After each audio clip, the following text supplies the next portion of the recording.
Good evening, all, and welcome to the Tactical Devils. I'm your host, Jarvis, and with me tonight on this Jarvis's Corner, we have Stu Woolley and Mark Langridge. And tonight we are going to talk about money, because Man United are receiving at the high end of £9 million for Rúben Amorim, or not paying it because Rúben Amorim. Had a compensation coming after losing the job as the Man United head coach. But now the good news has it that AC Milan has taken on Rúben Amorim as the manager. We will talk about what will Man United do with the extra money.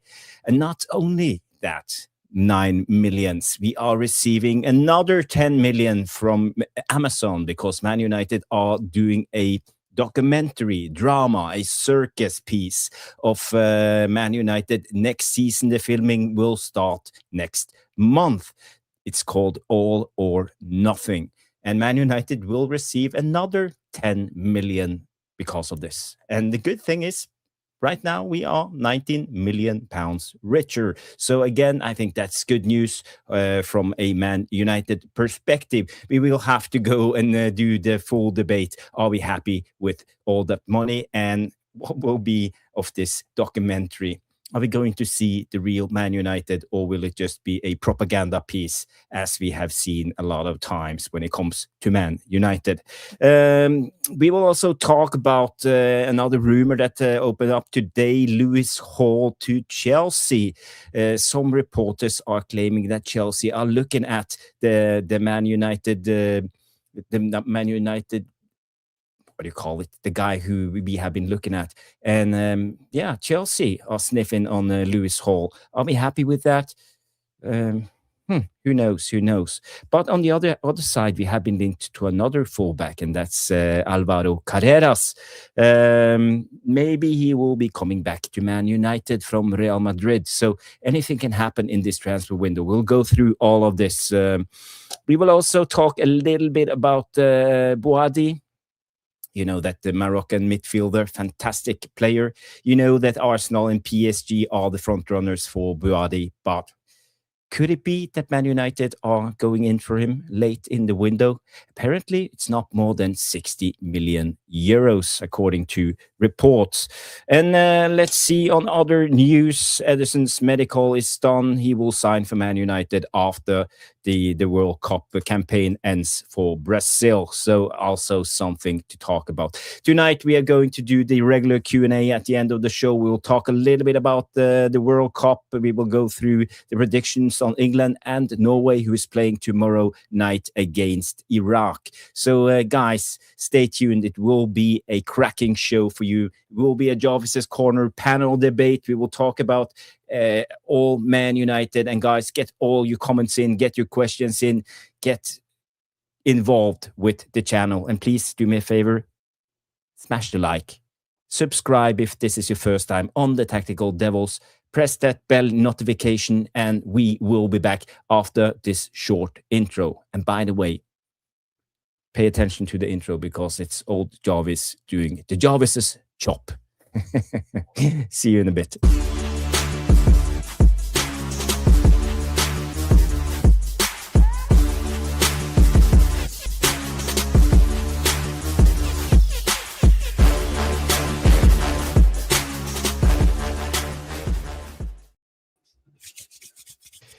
Boom, boom, boom, boom. Welcome to the Tactical Devils. It's Monday night. It's Jarvis's Corner panel debate show. And I want to say hi to all the people who have tuned in. We had Blank, we have Mikey Red, we have I Am Titanium. Big up. Coming on in and say congratulations to Cape Verde, keeping Spain to a draw. Yes. What a result. And also I Am Titanium coming in with a membership chat. Being a member for 10 months. Thank you so much, Belal, saying Cape Verde drew against Spain. It's what football is about. Yes, it's David against Goliath. It's a fantastic result. And, that's the World Cup. We don't want to see like yesterday when Germany won 7-1 against Curacao. We want to see the small teams upset the big ones. That's the World Cup, and that's what the World Cup is about. Das is in the building. We have who else? Let me just scroll down a little bit. Yale Malmin coming in and saying Rúben won't get that kind of money at Milan. He got stuff to prove. A friendly does not mean much, but if Milan beats United, who has a much better team, I will question everything. Well, that's a good point. We will face AC Milan, I believe, in one of the friendlies, aren't we, in the summertime? So we will see, and I think Rúben Amorim has a lot to prove. And by the way, Rúben Amorim isn't a poor manager. I think he has potential. It's just that the Man United job was a little bit too big for him. Johnny Kermode is in the building, coming in and saying, good evening, all or nothing. Won't do much in the UK while increasing our fan base. In the US, whatever pros and cons of this. American-like television like this, so fan base will grow. Yes, we will probably have more. We look at Wrexham, how big they have become in the US. Let me just scroll down. It's a lot of comments. We have Gas Elliott, big up Gas Elliott coming in with Ratcliffe out, probably, and Glazers out, and the Bootinator saying 20 likes. So guys, get those likes up. It's time to present the panel. We have Stu Wally, we have Mark Langridge, but first of all, I want to say hi to my co-host Stu Wally. How are you doing, my friend? And did the Spain Cape Verde result upset you?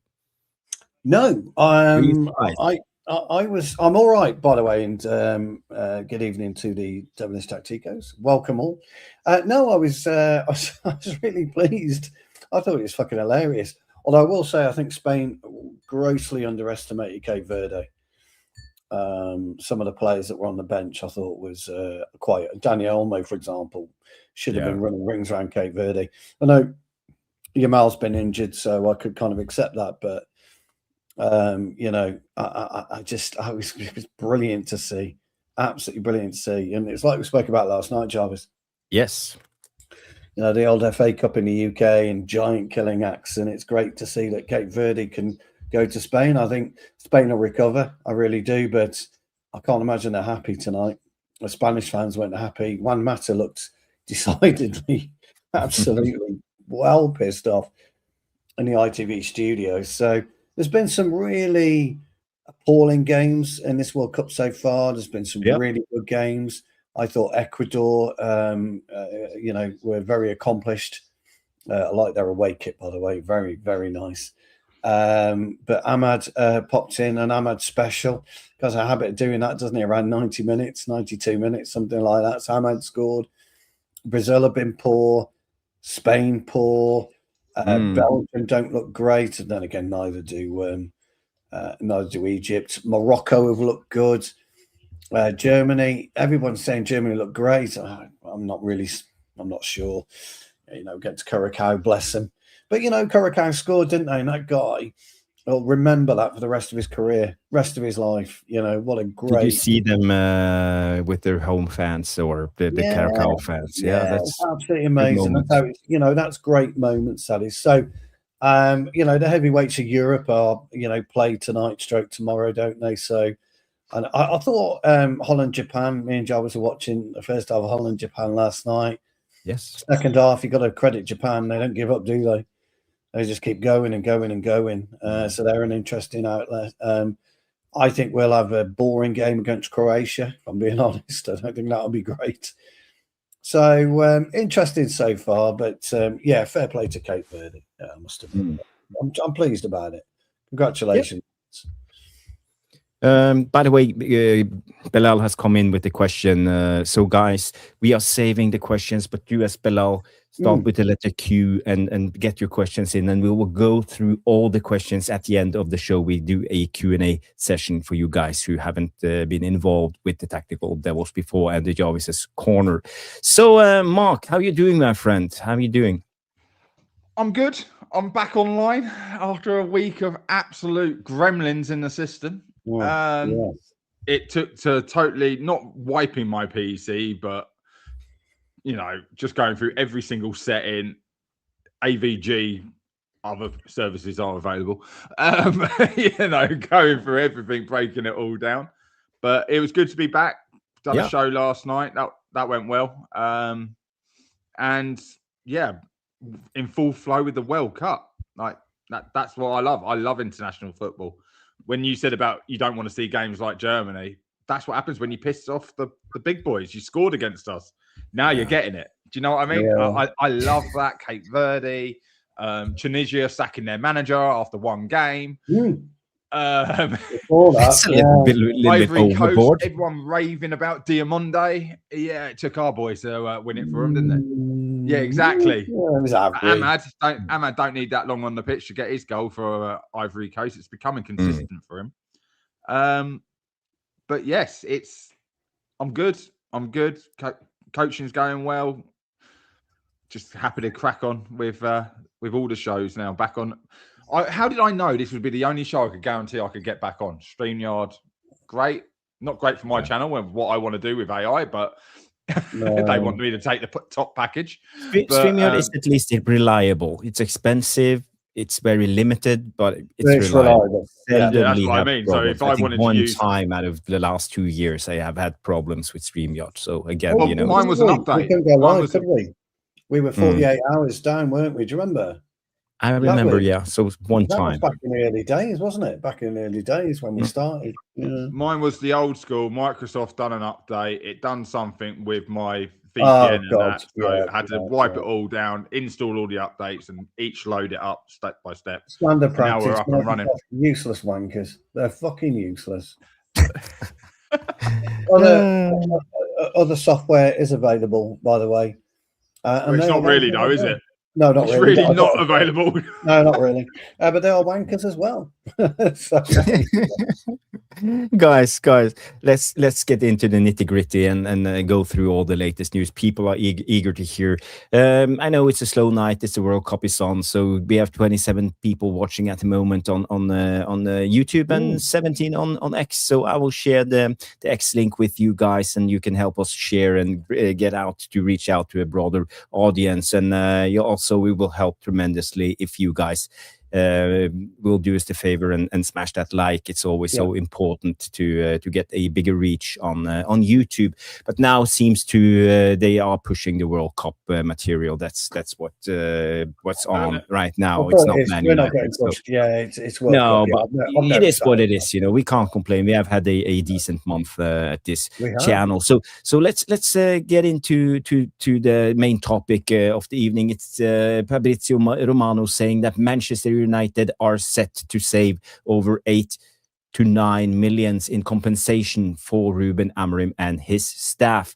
Follows agreement done between Amorim and AC Milan as revealed earlier today. So it's a here we go. He will become the new AC Milan manager. And we talked a little bit about this yesterday, Stu, and both of us said that Amorim is a man of principles. It's not just about the money. He will actually do a job, and he wants to coach football. He's still young. I think he has something to prove. We saw other managers like Ten Hag, for example, never taking a job until his compensation was paid out, some are greedy, some are not, some have ambitions, some don't. So again, I got to give some roses to Amorim at least for having integrity. And we know also he lost his job because he had integrity. He dared to speak out to the board for not bringing him in a January signing. So again, we all got to remember he wasn't sacked because of the results. He was sacked because he spoke out against the men in suits. So again, what's your initial reaction to this? And 9 million, what are we going to spend those extra 9 million on? Well, I think the extra 9 million to pay for Rashford's salary, won't it? Half of it. Half of it for 2 years. So then 9 million will probably be. You know what? Fair play to Amorim. I'm kind of with you on that one, Jarvis. I like somebody who's more interested in doing a job rather than taking the money, because, to say Amorim's share of that was 5 million quid. 5 million quid's a lot of money. He's clearly taken his backroom team with him, because his backroom team won't give up their share of the money, and so they shouldn't, because they won't be earning anywhere near as much as Amorim. So he's probably clearly taking them. Do you know, when he finishes his career, you know, there's not many people that have Manchester United and AC Milan on their CV. It just doesn't happen. And people will look at AC Milan and say, well, they're not the AC Milan of old, and Manchester United aren't the Manchester United of old, but the name travels. The name travels very, very well. And, you know, you don't just put anybody in charge of AC Milan. You just don't. No, it's a big club. And we never used to do that with Manchester United until, as you all know, the Glazers got in, and then anyone will do, because, you know, that's how they are. But I'd actually like to see him have some kind of success at Milan, to be honest. I'd like to see him have some success, you know, as a coach. I don't think he was a bad coach. I just thought we got lazy players and they just couldn't adapt to what he wanted to do. And we've all spoken, all three of us have, and we were critical of Amorim, all three of us. We've also spoken about how lackluster we've been under Carrick on occasions, and how Carrick's allowed the players to do what they want on occasions. Amorim just wouldn't do that. He was a bit too stubborn. I think that's clear as well. But yeah, look, best of luck to him. Best of luck. We get save 9 million quid. That's okay. But, you know, unfortunately, 9 million quid goes absolutely nowhere. You know, apart from the players' pockets, really. So, yeah. Well, again, it's a bonus. So it's what we call the FU money. You know, we can actually go in and spend on them something crazy.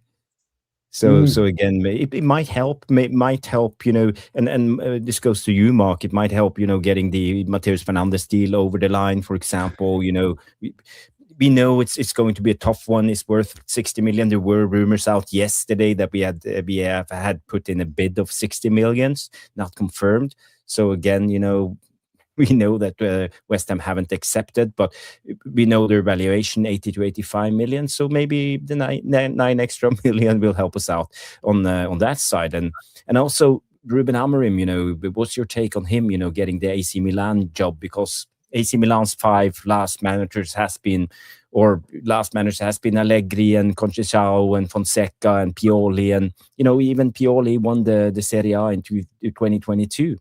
And they have a history of Arrigo Sacchi and Carlo Ancelotti and Fabio Capello, so they have had a lot of good managers at that club. So he's big shoes to fill for Amorim, and expectations.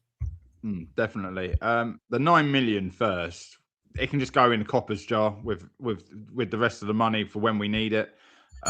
We'll get on to other things later on where we've got money coming in thick and fast, and it is big. The sponsorship deal for the training kit's about to be released in the next week or so. And that's going to be worth. It's going to be the biggest sponsorship in the Premier League for a training kit. I think that's still only 30, 40 million, but you, like you say, you start going up in tens. That's an extra player very quick. Yeah. But Amorim, I'm with both of you. The guy's got balls. He's got morals. He said numerous times, I don't give a shit about the money. If I want to go, I'll go. You know, when he threatened to quit and things like that. And he sort of stayed true to his word. I don't give him more than 3 months at AC Milan. Belgium scored. Looks like Lukaku. Okay. 50-year-old. So we only give him 3 months. Do you think he will get the sack? Yes, I do. And there's reasons for that. So you said about all the managers. If Amorim is going to stay true to his word, he's going to change the 3 at the back. You don't do that at AC Milan. Again, historically they are a 4-4-2 type of club, aren't they? Yeah, whether it's diamond or however you want to play it. But don't forget Maldini's director of football. Basically, so many ex-players in that boardroom now. So it was a really weird appointment. I wish him all the best there. It is a tremendous club to go. Imagine stepping out in the San Siro. This guy has been at Old Trafford for a season and now at the San Siro. There aren't many managers who have managed to do that. You know, he's en route to getting a Real Madrid job at some point with these grounds. But I think it is writings on the wall. He's taken the job. Yes, he's given up the money, but I don't see it working out there for him. Just from how I've followed. Yeah. Well, I think if you're into football, you follow AC Milan quite closely. if you're our age, from the Van Bastens and the Rijkaards, and you've always keep an eye on them. And when have they changed? They're no different to Bayern Munich, really. Bayern Munich's really always stayed the same in the style of football that they play. So Amorim's a really weird choice. So maybe he's learned something from Man United and gone, I have to adapt. I can't be so stubborn. It will be strange that if he hasn't changed his way, but we know, as someone mentioned in the chat, he's very stubborn. And it could work, or it couldn't. Who knows when it comes to Rúben? You're about to say, Stu. Look, I think he is extremely stubborn. The beauty of AC Milan in the older days, if you actually remember, they were very, very fluid. Although they always set up as a 4-4-2, very rarely did they play a 4-4-2. They actually played a almost a 3 because of Armand Maldini popping down one left, Cafu when he was there popping down the right, and they would have Baresi and Costa Curta just sitting. Baresi, Costa Curta, and then there was I'm just trying to think of the deep holding. Gattuso, for example, and that would drop Ancelotti in his days. Well, Gattuso very small because he got chucked out on the right when they got Cash. Yes, that's right. So they would play a 3. So I'm not saying that's what Amorim will do because he hasn't got the players. If you look at the AC Milan squad, I don't think he's got the players to do that. So it is a bit more like a rebuild job. So he's taking on another punch in the face potentially to rebuild AC Milan. So look, all credit to the guy, in my opinion. All credit. I do wish him the best of luck. We got a friendly against him, which is quite funny. I think Ten Hag suits that job better than Amorim. Yeah, he does. Yeah, Ten Hag does. Yeah, 3-4. His style of football and the Italian build-up and controlling the ball. Oh my God, he would. That's his league. He just doesn't realise it. Yeah. But as Jarvis said, he's probably sitting waiting for his money to dry up first before he takes the next job. But what's wrong with that? If someone's going to give you free cash, take the free cash. Yeah. Obviously. Well, for me, as I said, I see Sean coming in and say with the 32% win percentage in the Premier League, he was sacked because of results. Well, no, I don't think so. That's. He didn't get the sack because of the results. He got the sack because he spoke out to the board. But the results were bad. I'm not saying the results were good, but I think we were 5th or 6th in the league, 2 points behind Champions League qualification at that time. So I think without those comments, he would probably stay in his job at least until the end of the season. So eventually maybe he would have gotten the sack anyway, but at the current moment he didn't get the sack because of the results. That's at least my statement and how I interpret it. So we can disagree on that one, Sean.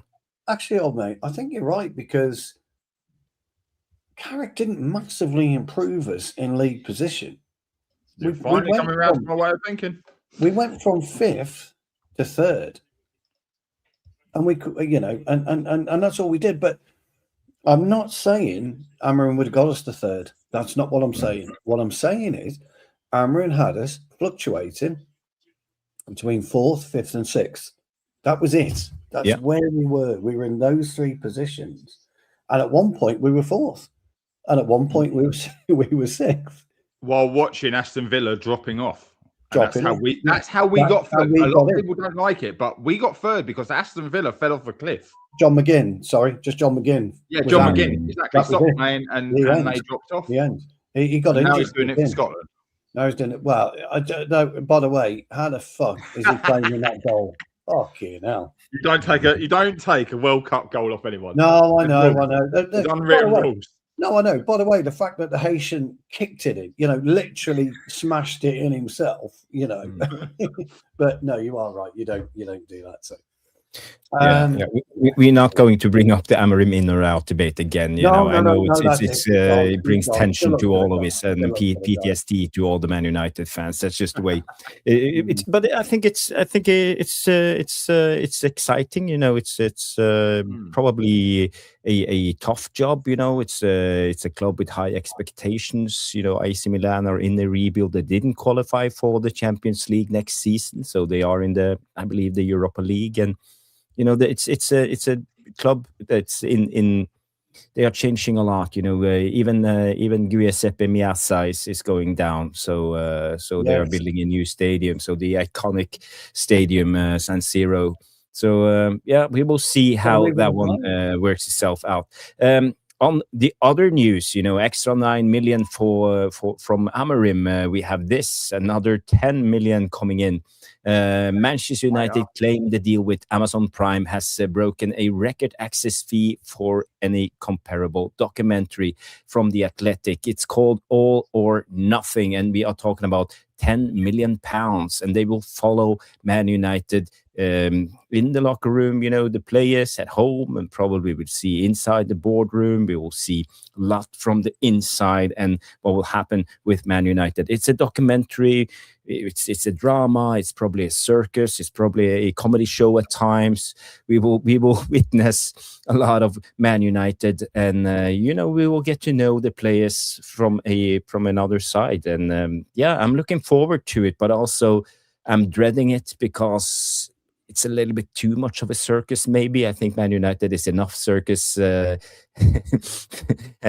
we are at the moment. So. Again, I don't know how this will play itself out, and I'm afraid that maybe it will be just a PR piece, and basically we won't see the full truth and just the glamour and how they want to present Man United. So, and also on the other news, according to this, Ben Jacobs came out with a big report saying Man United confirmed an all or nothing documentary on the 26-27 season will be released next summer. The documentary is aligned with the club's desire to be as transparent as possible with the fans. There you go, Stu, that middle bit, what we were talking about. Okay. Deal brokered for a record access fee for any comparable documentary. So we will be paid a lot of money. And cameras will start rolling from preseason and will follow the men's first team, as well as providing insight into the women's and academy team. That will be exciting, actually. I'm looking forward to looking at the academy players. And also this came out from the Manchester United Chief of Communication Officer, Toby Craig, saying now is the right time to open our doors so that for the first time our fans around the world can see behind the scenes of any of a club which means so much to so many people. This documentary will showcase Manchester United's unique people, ambitions and culture, from the iconic atmosphere at Old Trafford to the work that goes on behind the scenes every day at Carrington. We will share some of the stories of the historic clubs, both with our fans and new audience around the world as we compete at the highest level, both domestically and in the Champions League. And pay attention to, we will share some of the stories of this historic club. So they won't show all. So guys, what's your initial take? I'll give it to Stu then, because Mark just vanished. Well, we are the holy grail for Amazon Prime. That's one thing for sure. And the second thing to note is Amazon Prime will probably, benefit to the tune of $500 million in terms of extra subscriptions, because that's, everyone will want to watch this. Everybody, and I mean everybody. People will pay $8.99 a month to keep watching it. Now, the biggest problem United are going to have is two things. Do you think it will be extra for Amazon Prime, not just Amazon Prime subscription, but you need to pay extra? No, it's only Amazon Prime. This one? No, it's only Amazon Prime. They can't do it because everything else has been as part of Amazon Prime. So it'll be Amazon Prime. But here's the thing about All or Nothing, right? The title says it all. And the only reason that Amazon will have agreed to do it is they have to run it with full access, and it's got to be the good and the bad and the ugly. Everything's got to be a mixture of everything. Now, you don't do too much in the boardroom with these All or Nothings. If you watch Tottenham's with Jose Mourinho, or you watch Arsenal's, or you watch any of the NFL ones, there's not a lot of boardroom activity. There may be some, there may be not. And they will make the show as cinematic as they can. I totally agree. But I would imagine, Jarvis, we are earning north of 50 million for this. Because some of the NFLs have been getting, Sean will tell us, been getting 50, 60, 70 million dollars. And apparently it's the biggest one of its kind. So people were speculating today that we are looking at 100 million. That's what people are speculating. I don't think we'll get 100 million, but I promise you now, Amazon Prime will get at least $500 million extra revenue out of us alone. We are that big a drag. We are. And people will pay for it. They will pay $8.99. If fans, young fans will want to see it. There's every young Manchester United fan will want to see it. Now we claim we've got 1.1 billion fans all over the globe. Okay, just imagine half of those, 500 million fans subscribe to Amazon Prime, because that's what it will do. China, Italy, India, America, that's what will happen. The Amazon Prime know what they're doing. They do, 100%. Now, if we are doing the 26-27 season, the chance of this being delivered to us in 2027 is going to be quite remote, because that will take a lot. No, the report said that it will be aired next summer after the end of the season. So you do, yeah, but they filming this season and it comes out at the end of the season. Yeah, but it depends when they finish it then, because if we get to the European Cup final, for example, and they keep filming, there's absolutely no chance that's going to be edited. No, that will go into the trophy parade. You can imagine wherever it goes, and it doesn't stop. You've got to edit. You've got to edit it. So they will be at Carrington from 9 a.m. till 5:30. They actually install cameras, Stu. They actually, like the Big Brother cameras, the robotic cameras. They film everything, absolutely everything. And you've got to cut all of that and edit it, and you've got to sew it together. I promise you now, it takes for fucking ever to do that. You can't just edit that in a month. No chance. Because of the amount of footage they'll have to go through. And then it's got to be approved by the board. It's got to be approved by the Glazers. It's got to be approved by Jim, Ineos, and all of that. We had the James May and Clarkson and all of these guys, coming to my store and filming the winter Top Gear. What's the name of the show again? The Grand Tour, and it took about a year since they went to filming, and then it came out on Amazon Prime. It can take up to a year to edit. Maybe they've got some newfangled way of doing it, and they're edited every day. I don't know. Who knows? But it does take about a year. Stu, £2 to £5 million per episode to edit. Exactly. Yeah.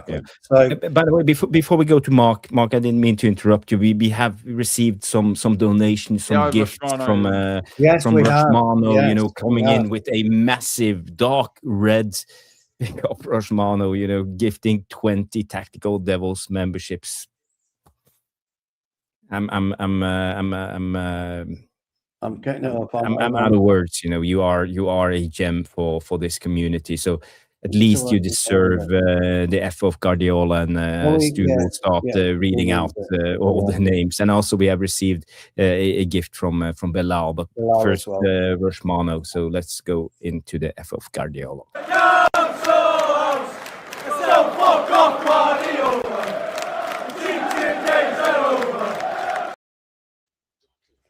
Absolutely brilliant.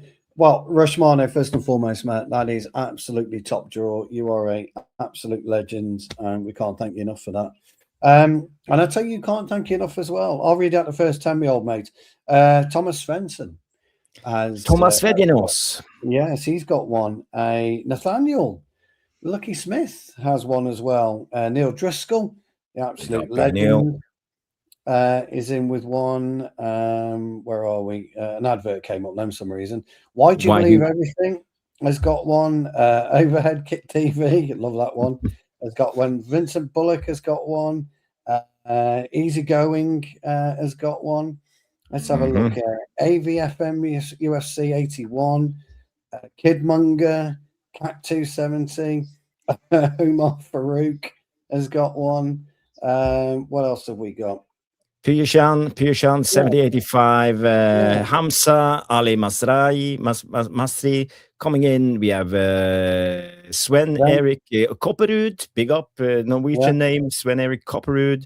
We have Big Benz, big up, Big Benz. Good to see you, my friend. We have Johan Nivenen. We have Dev. We have Red Talk Podcast 2025. DKNC and Nathaniel Lewis. Big up, Nathaniel Lewis. Good to see you. It's been a while since I saw your name in the chat. And also, we have another gift from Bilal coming in, and you can read out that name. Full in Mud has got that one as well. So Full in Mud. That's 21 new memberships tonight. Welcome all. Please give Bilal and Rashmano a big thanks, please. Because they are already doing it. I am Titanium and Irish Big Terrier, all the great guys in the chat. Rashmano gives us a double thumbs up. Thank you so much, Rashmano, for that lovely and big donation. You are such a gem and supporter of the channel. So thank you. Okay. Thomas, you're absolutely right. I tried, but I'm not very good with that. I have to leave the Scandinavian names to my good old mate. Thomas Benson, I did go for the standard one. I'm probably pronouncing it the wrong way myself. You know, it's Swedish. I butcher everybody's name. Thomas Svedjenos. I don't know how to say it. Big up, Thomas.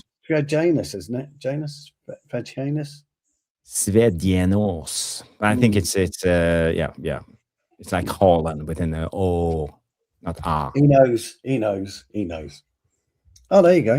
Svedjenos, yeah. Svedjenos. We have celebrity in the building. Trevor Wade is coming in saying evening, Jarvis, Rick Astley, Cocker, Stucchini, own goal, and Wooly and Mark Dave Attenborough Langridge. Big up, Trev. Good to see you, guys.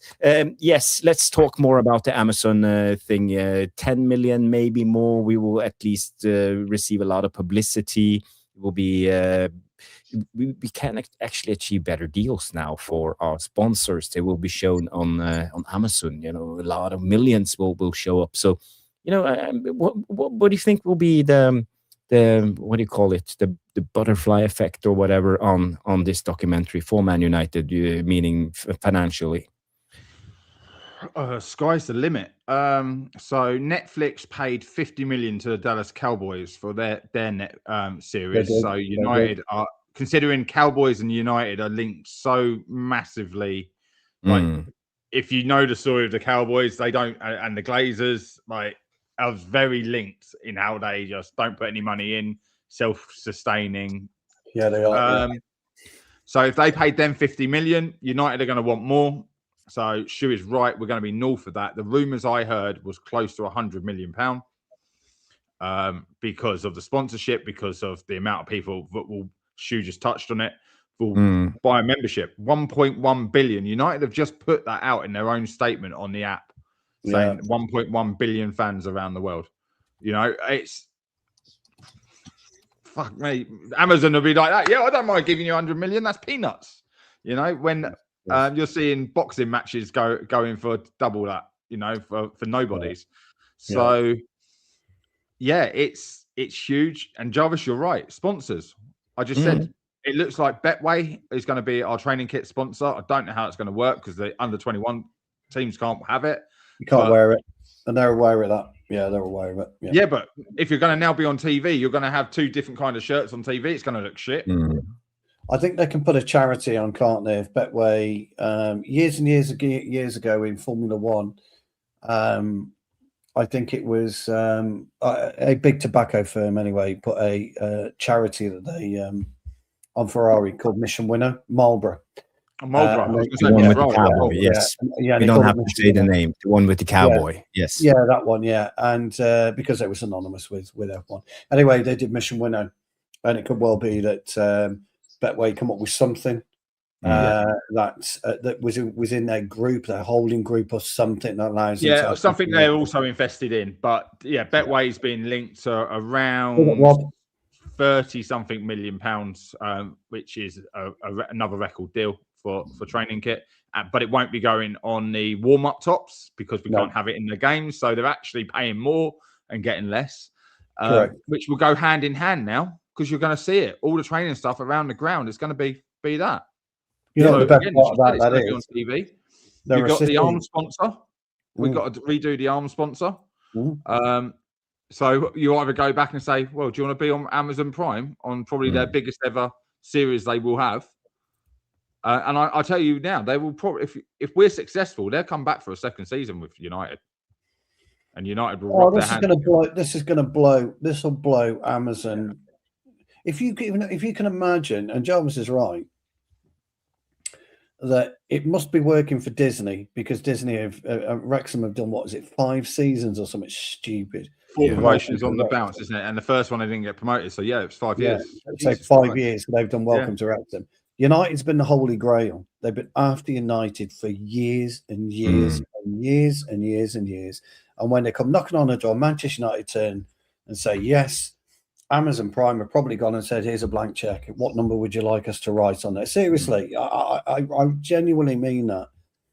And what a business deal, Stu, to turn them away. No. Our manager doesn't want it.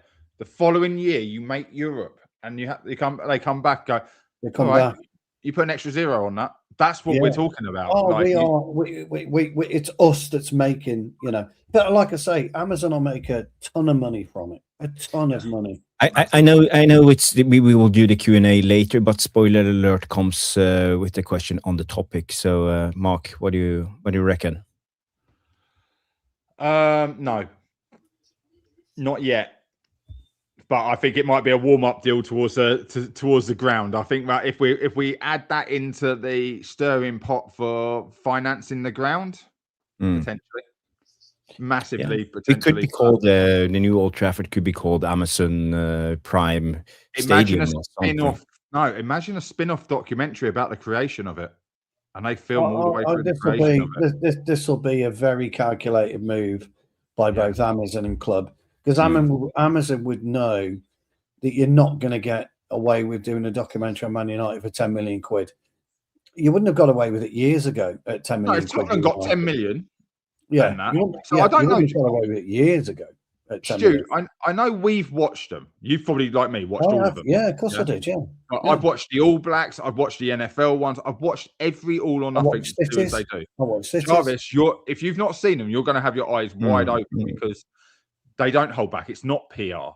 They're not allowed to hold back. Yeah, they've got corner cameras filming everything. So Amazon choose what they edit. United have a say, but they can't edit out all of it.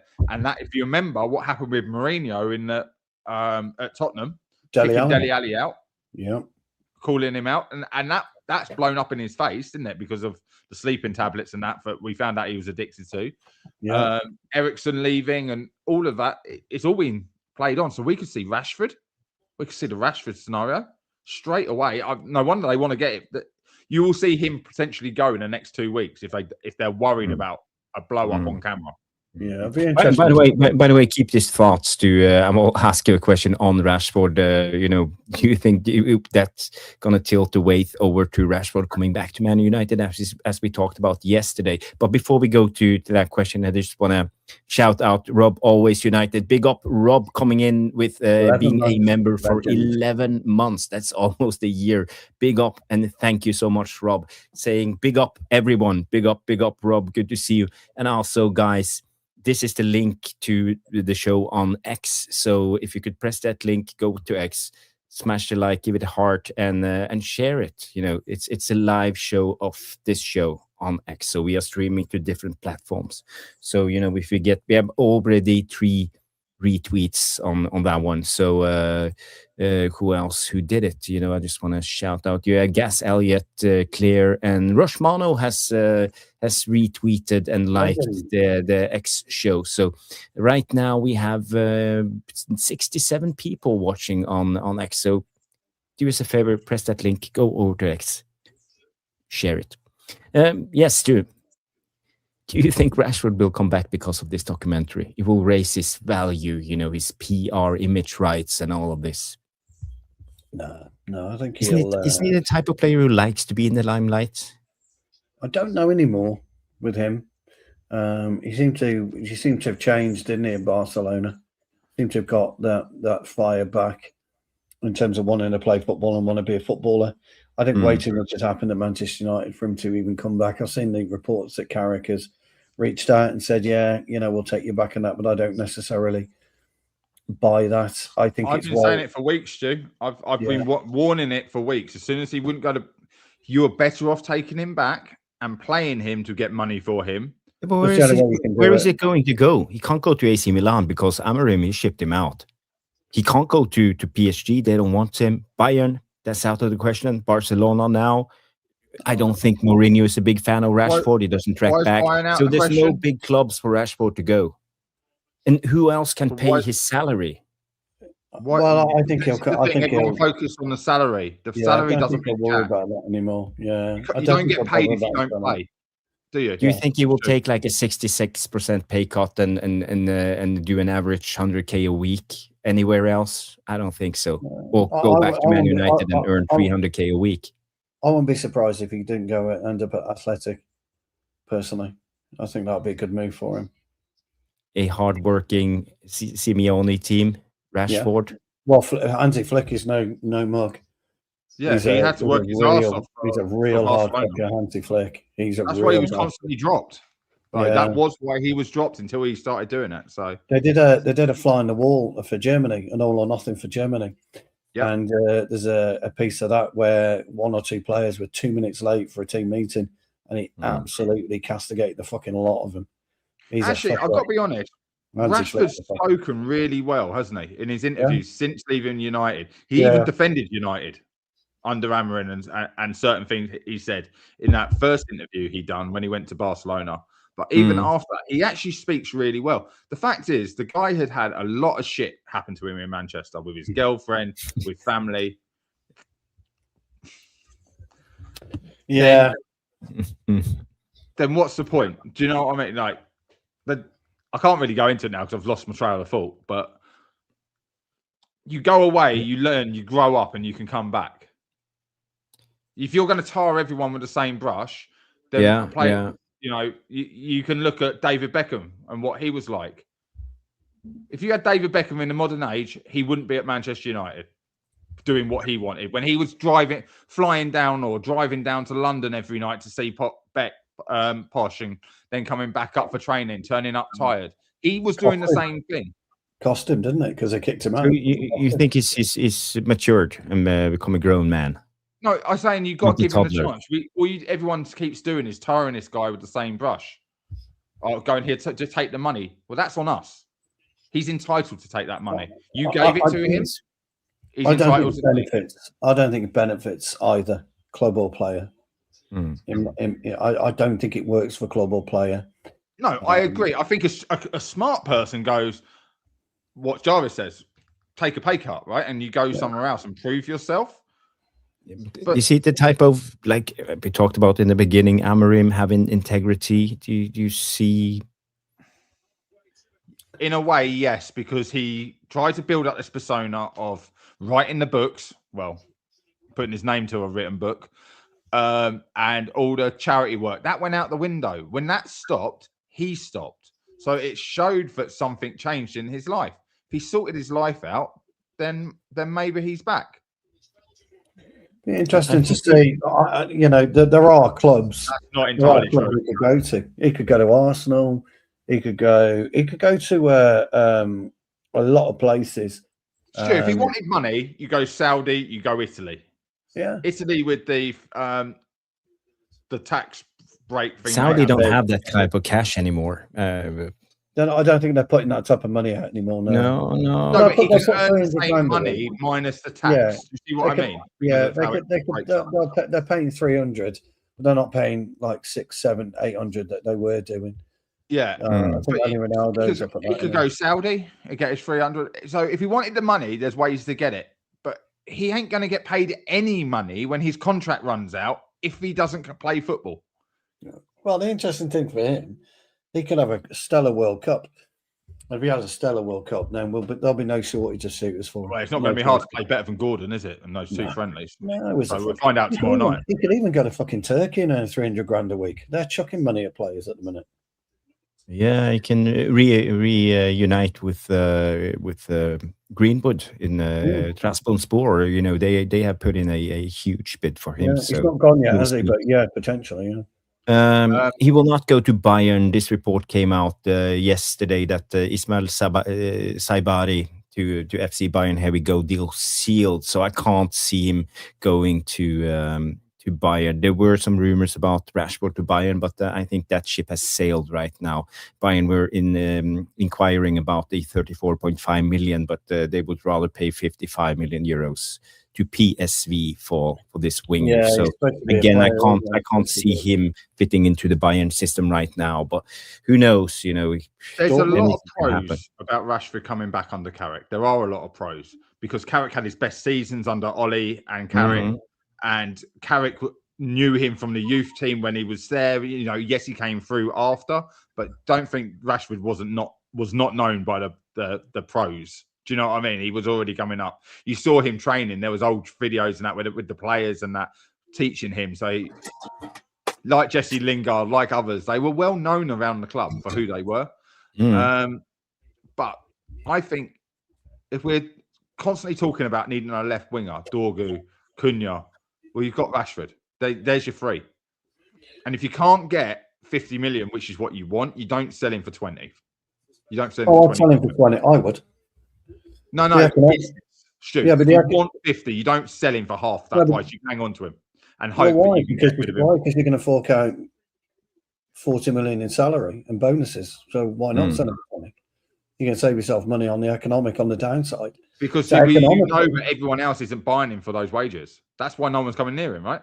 Yeah, but economically, if you flogged him for 20 million quid, you're going to save yourself half again. You're going to save yourself a minimum of he earns 14, 15, 16 million a year, doesn't he? Plus his pay rise, plus his bonus. He'll probably top out if he stayed at 20 million a year next season.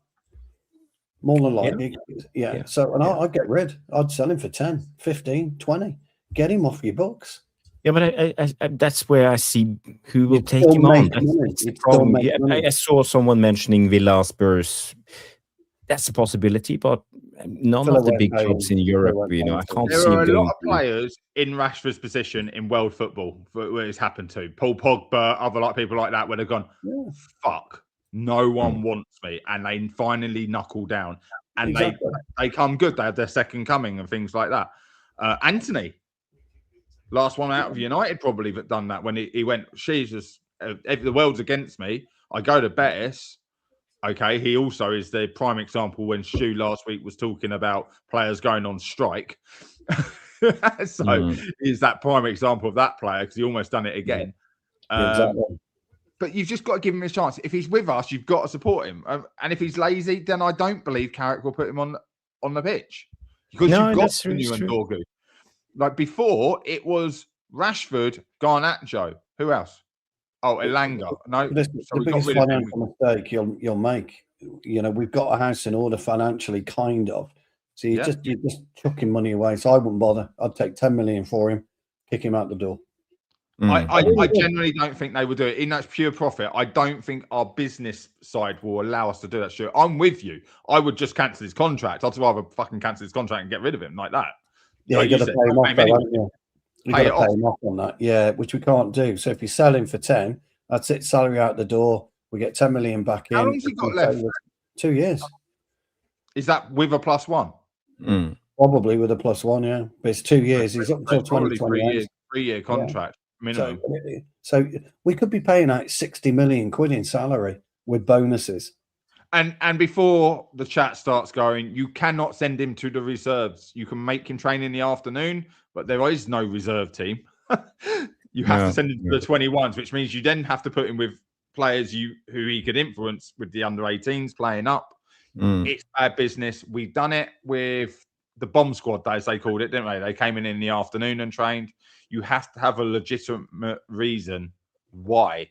Otherwise, HR come in and you're in actual problems and they can sue you for their whole of their salary. I mean, the only other thing we could do is renegotiate the loan deal with Barcelona, and I'd be happy for that as well. and then Barcelona paid the bulk of his salary. Yeah, but guys, you have to realize for us to have some lee room in this window because the PSR rule still applies. I know there will be new rules this summer, but the PAR rules still apply. PSR rule. So again, the homegrown money that we will get for Rashford is so important. It's a sale that I think we need to be on the right side of the PSR rules this season. So again, I think we are really relying on this money, and I think it decides so much for our transfer window, getting those 30 to 35 millions in. And I don't think we can do another loan deal, to be honest. I don't think we can't do it. Well, he's pure profit. And by the way, keep your thought. I just want to shout out Bilal for the super chat. You have been waiting long enough, my friend. Sorry for keeping you waiting. Coming in with a good result for Egypt. Yes, it was a good result. The result came in Egypt. Mo Salah and the guys fought bravely against a big name team. Belgium won in the World Cup, scoring in the first goal. Taken off him. Yeah, well, I'm not surprised. It wasn't. It was his first touch, Stu. It was his first touch. Well, he didn't touch it. It was defender's first touch. He didn't touch it. So yeah, it's a huge result. So thank you, Bilal, for the super chat, and all creds to Egypt for actually putting in a good result. So yet another upset in the World Cup. Another big team losing points against a lesser opposition. Nothing wrong about Egypt. Big country, great history and great players. But Belgium are the favorite. So another win for in the David against Goliath. I had money on Egypt. I'm going to tell you now. I had money on Egypt because Belgium are like average age around 300 because all their players are first plus. And Egypt deserved the win. You think that's an own goal they've equalised with? They should have gone 2-0 up. And like you said, Egypt are a good team. Well, if you go to the stats, they had 14 shots against Belgium's 15, 4 on target for Egypt. Almost 50-50 possession. Yeah, it actually looks like an even game, but and Egypt are a counter-attacking team. They're not a possession team. So interesting. Yeah, I was asking the question about who was it? Was it Rashford? Yeah. Yeah. So you said about him going to Transferboard with Greenwood. That's what you were saying. Well, I asked you a question before. No, I asked you a question, Mark, before we went to you didn't ask me. I'm just trying to see who's on after tonight. My train of thought. Sorry, guys, for interrupting you, but we had to take that. You were talking about Rashford and PSR. Yes, the PSR rules. We have to sell him. So 10 million in pure profit is the equivalent, I think, to 25 million of a non-academy player. So you're not losing anything. So Stu take 10 million for him. It's the same as selling any other plaher for 25 million. Yeah, that's what I mean. I'd take the 10 million. You are right. 35 million is a 50 million pound sale. Yeah. Yes. I'd save his salary and move on. Because don't forget, I mean, Dortmund, he could quite easily go Dortmund. I think it'd be fucking brilliant for Dortmund, Rashford. They could easily afford him. Right, the only thing that Stu said that really makes sense is about the wages. You not only selling for 10 million, instead of paying him 18 million for that year, you're going to pay him maybe 2 or 3 million because you've got him out the door before that year's rolled on, whatever you paid him for until he's out. You pay him pro rata. Yeah. Yeah. It would really work. So I would take money for him. I would keep him. I'm not bothered. We have bigger fish to fry. I don't think he starts. So I don't have a problem. I think Michael Carrick punches him in the face if he comes out of line. Carrick's not someone to piss off. Yeah, but is Rashford the type of player who can be tamed? Yes. Yeah. It almost looked like he become too big for the club in a way, and he believed his own hype. No one was big enough to or had the balls to bring him back down to earth. Someone like Carrick would. I think Van Nistelrooy wouldn't have fucking stood for it either, like when he was coaching there. We haven't had the caliber of players to bring him down to earth.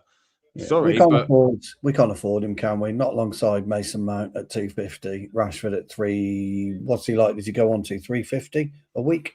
360, something like that. What was he on now? 320? No, he's on less than 300. He lost 25%. All he does is go back up to say 300. He's not gaining anything extra. He's just getting his money back. But either way, it's still going to cost us 15, 16 million a year with bonuses and all this kind of stuff. We could potentially pay him 20 million next season for what? 300 a week times 52. That's roughly 15 millions. Yeah, that's what I mean. Plus, he will. I promise you, he'll have at least 5 million a year in bonuses. And that's where Stu is right about it. Just take the 10 million because you'll save the other 10 million. Save the rest. And that's PSR as well. So yeah, save the money because and we've already got Luke Shaw earning a ridiculous. Oh, thank you. A ridiculous 200 and what was he? What's Luke Shaw? 200 grand a week, 240 grand a week, whatever Luke Shaw is. Mason Mount, I reckon. Yeah, Mason Mount 250. We know he's on 250. Yeah, Mason Mount. So all these players, and Mount has hardly played for something last year. And you're bringing Ederson in on 75. 75, exactly. So. Yeah. What about Witek for PSR? Isn't he considered a youth player? Yes, he would be considered a youth player. Yes, but we don't want to sell him. So funny enough, we had a really good discussion on my channel about Witek. Yeah. Witek is the perfect number 2. That is your Romero. That is your Van der Hau. That is... Yeah, I would keep him. I think he's a great keeper. Yes, you won't get big money for him. It's Ipswich, teams like that are coming in for him. He's not international teams. I think someone in Germany maybe a Hoffenheim or someone like that. But he's superb, John. So we're looking at 5 to 10 millions, maybe at the best. Yeah. And he has potential. If he wants to stay as second choice, 100% keep him. But my take on it was he deserves the opportunity to go and try and play first team football. If he comes back because he couldn't hold down a spot and he wants to be a second choice, fair play. But he can only do that if he's in the Championship, I believe. But he's been superb for Bristol City. And there are a lot of teams talking about him. I'm really surprised, actually, that Gary Neville doesn't come in and say, come play for us. But he might have bigger hopes and ambitions. And if we stay in the cup competitions, he's going to get a decent amount of games. Well, I think the reports have been quite clear on Witek's side. He don't want to become the second option. He want to play football. He want to develop his own career. So again, I don't think he is willing to be the second fiddle, even though we get cup games and He's under so contract. What did Trashford go for? Trashford. See, this is the problem. He's under contract. What did Man City get for Trafford? 25? Yeah, something like that. Vitek and he was England's under 21 unbeaten goalkeeper at that point. Didn't concede a goal in the tournament, didn't he? So you're looking at 15 million max maybe for him, 10 million. But it doesn't matter. He's under contract. So no, I'm saying if you sold him. But I wouldn't sell him. I'm sorry, you're staying. You're under contract. If you want to go, buy yourself out your contract. You can't afford to do that. We know that. No, Stu, that doesn't apply to goalkeepers. A goalkeeper can't come on and play in any other position. He only plays in goal. You can have a left back. No, I know he can't. But ultimately, he's still under contract. We've got to stop this bullshit of fucking people telling us what to do. Sorry, we tell you what to do. We have given you a contract. We believed in you. I don't know when his contract's to, by the way. And if it's till 2027, 2028, we own you. But we didn't give him a contract to be a first-team goalkeeper. He's gone from the youth team. No, I'm not saying that. I'm not saying that. We determine what we want to do. He's our player. We've got to lay down the law. And if we think he's worth keeping, fucking keep him. Sick of these players. In a way, I agree with you, Stu, but are we going to keep players who don't want to be here? Yeah, Stu, that's the wrong mentality. All you're going to do is upset the players. You would no play if a player wants to go and actually be a first. We know about Henderson, at a lower level. Yeah, but so what if we upset a footballer? How we destroyed the dressing room and all the leaks and all the things, that comments from Henderson. But so what if we upset a footballer? He wants to grow the fuck up. He's supposed to be a grown man, isn't he? Yeah, but he wants to have a career, Stu. He wants to be a number one. Yeah, but you can't dictate to us what we do. I'm fucking fed up of players.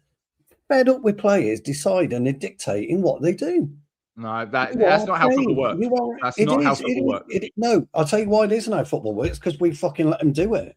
No, because all I'm going to do is now stay there, not play, see out my contract, get paid money by you, and leave on a free.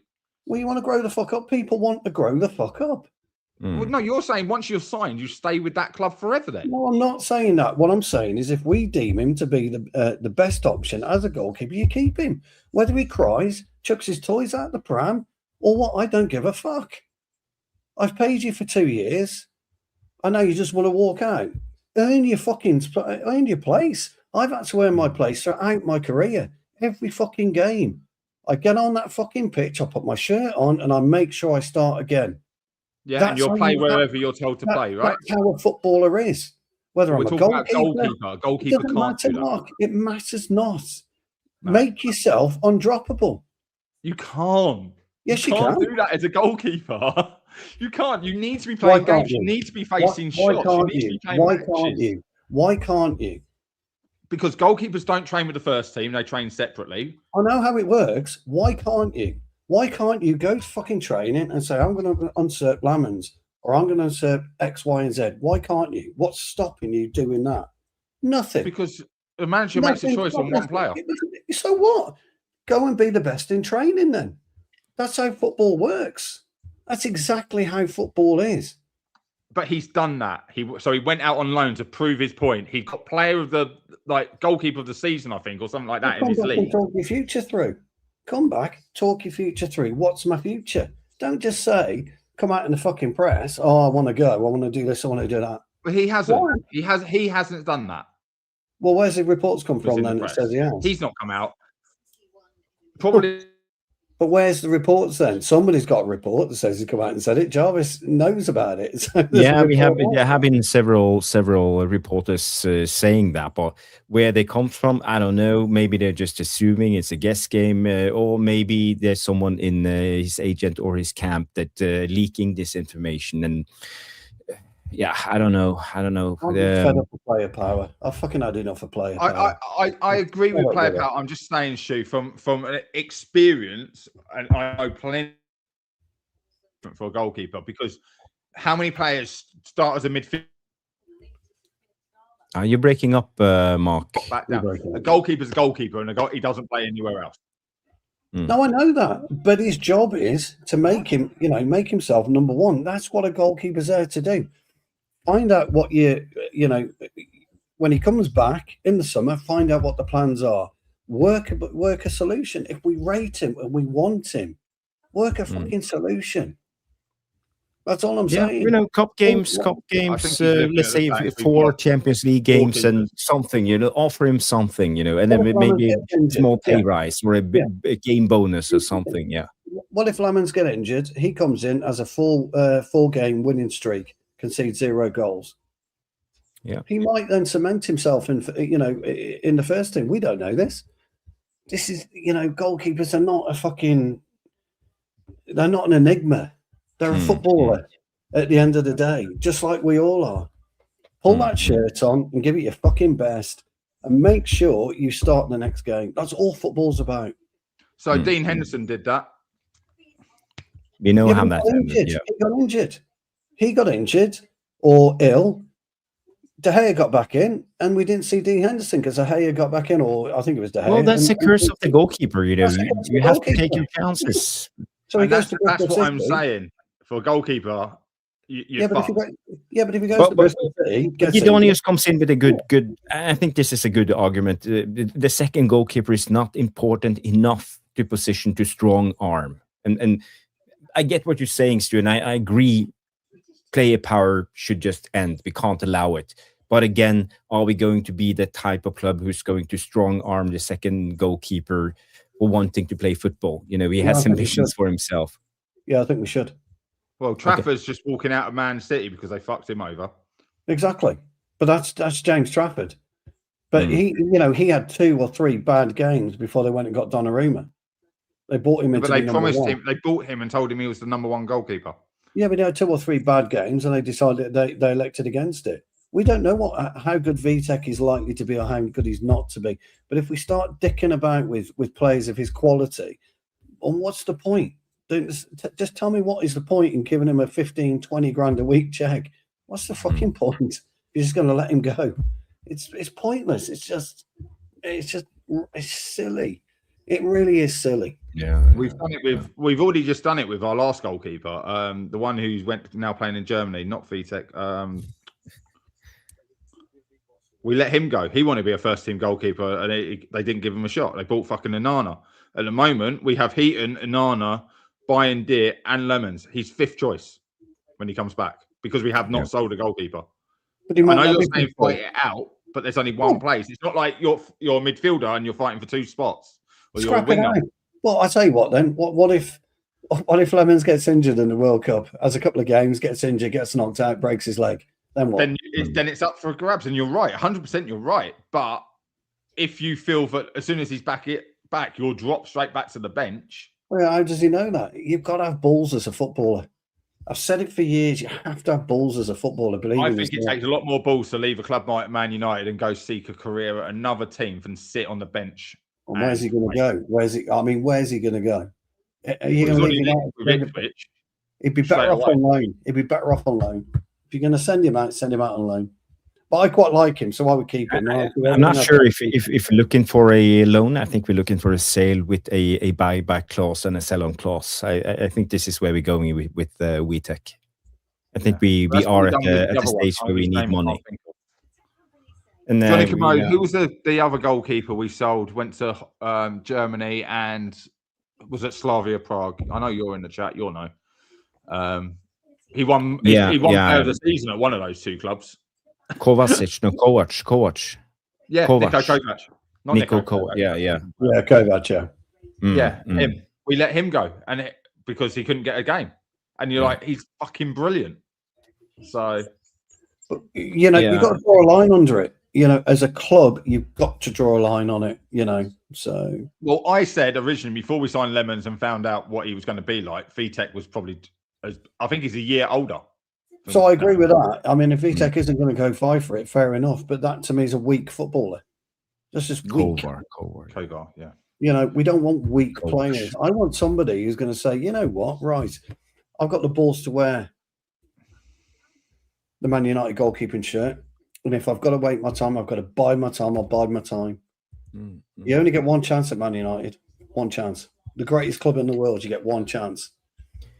It's true.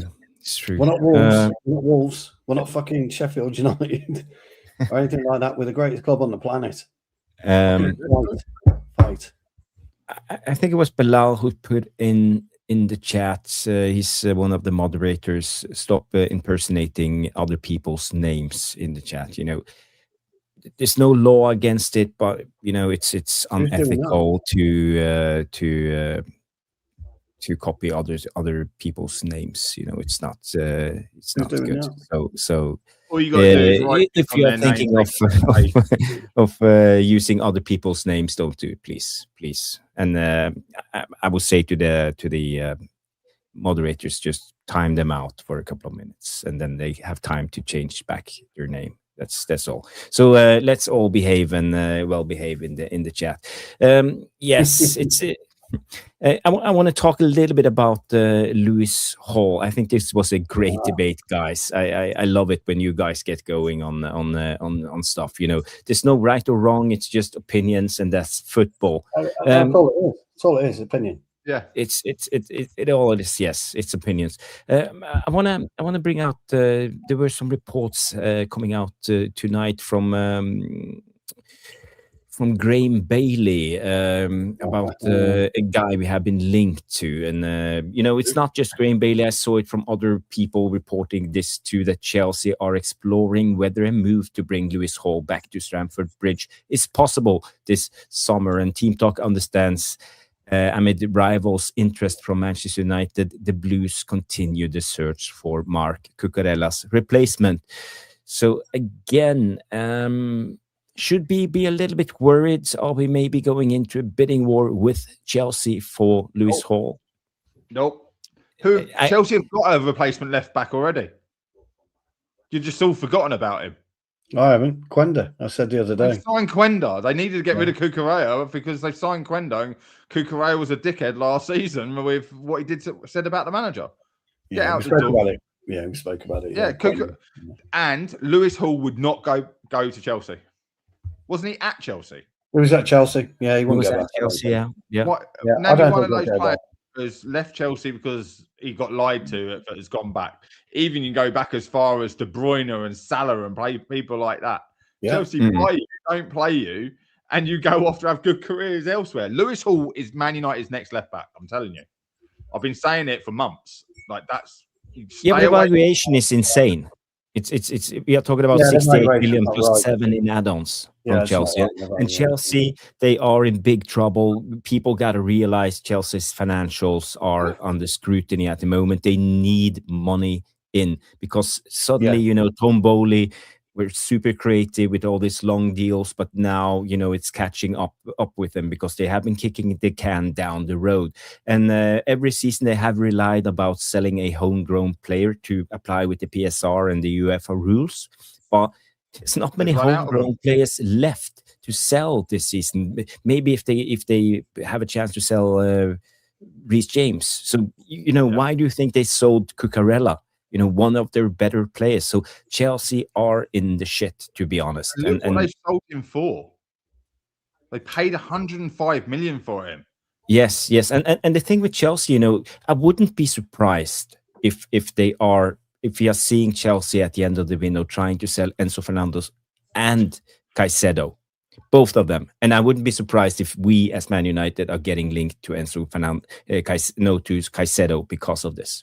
Because I think he will be on the market if Chelsea feels the PSR and the UEFA financial department are breathing down their neck. They went into a pledge with them. They were convicted for breaking the rules.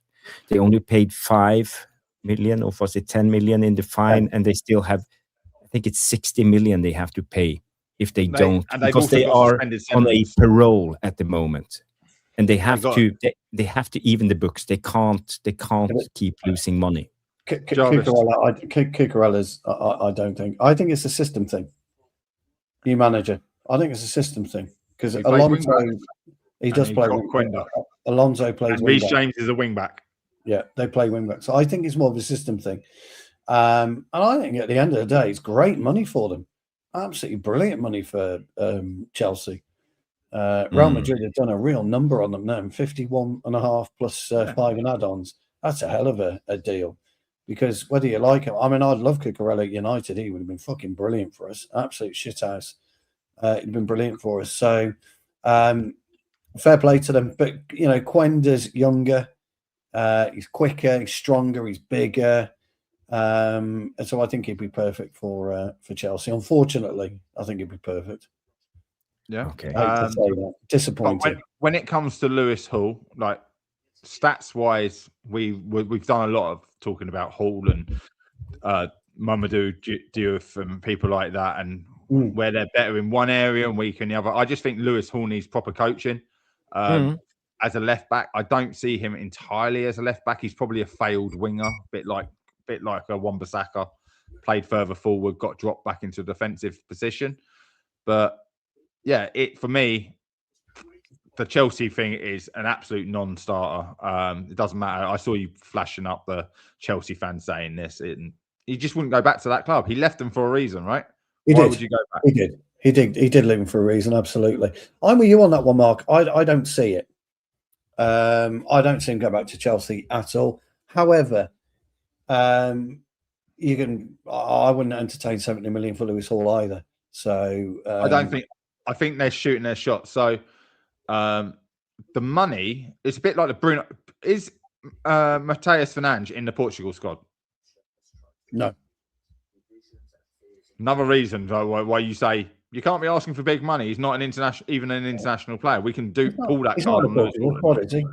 He didn't get called up. I didn't think he did. No, he didn't get called up, did he, John? When they're trying to say 80 million, mate, you're not even playing in the fucking World Cup. Yeah. You're not good enough to get in that team. Yeah. And if you're selling Cucurella, by the way, who's a European champion, a world champion, for 52 mil plus 5. Yeah, there's no way he's selling Lewis Hall. You wanted him out the club, right? Yeah, that's what we're saying about Rashford. You've taken half what you paid for him, and you want him out the club. Enzo Fernandez to Man City as soon as Maresca's actually officially making transfers and doing what he does up there, if he's allowed. Who knows? Yeah. And Caicedo, though, I might hold off on. I put a cheeky one in for Caicedo. Highly.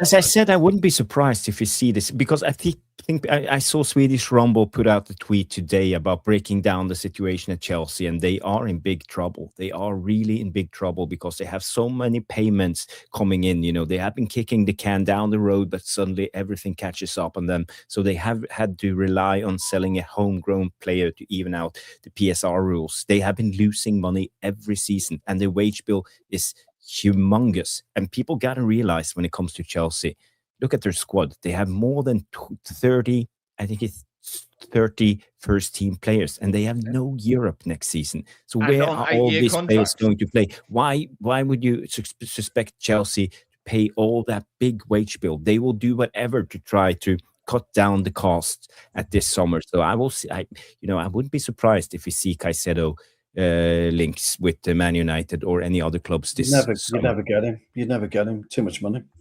He's probably got 6 years left. No.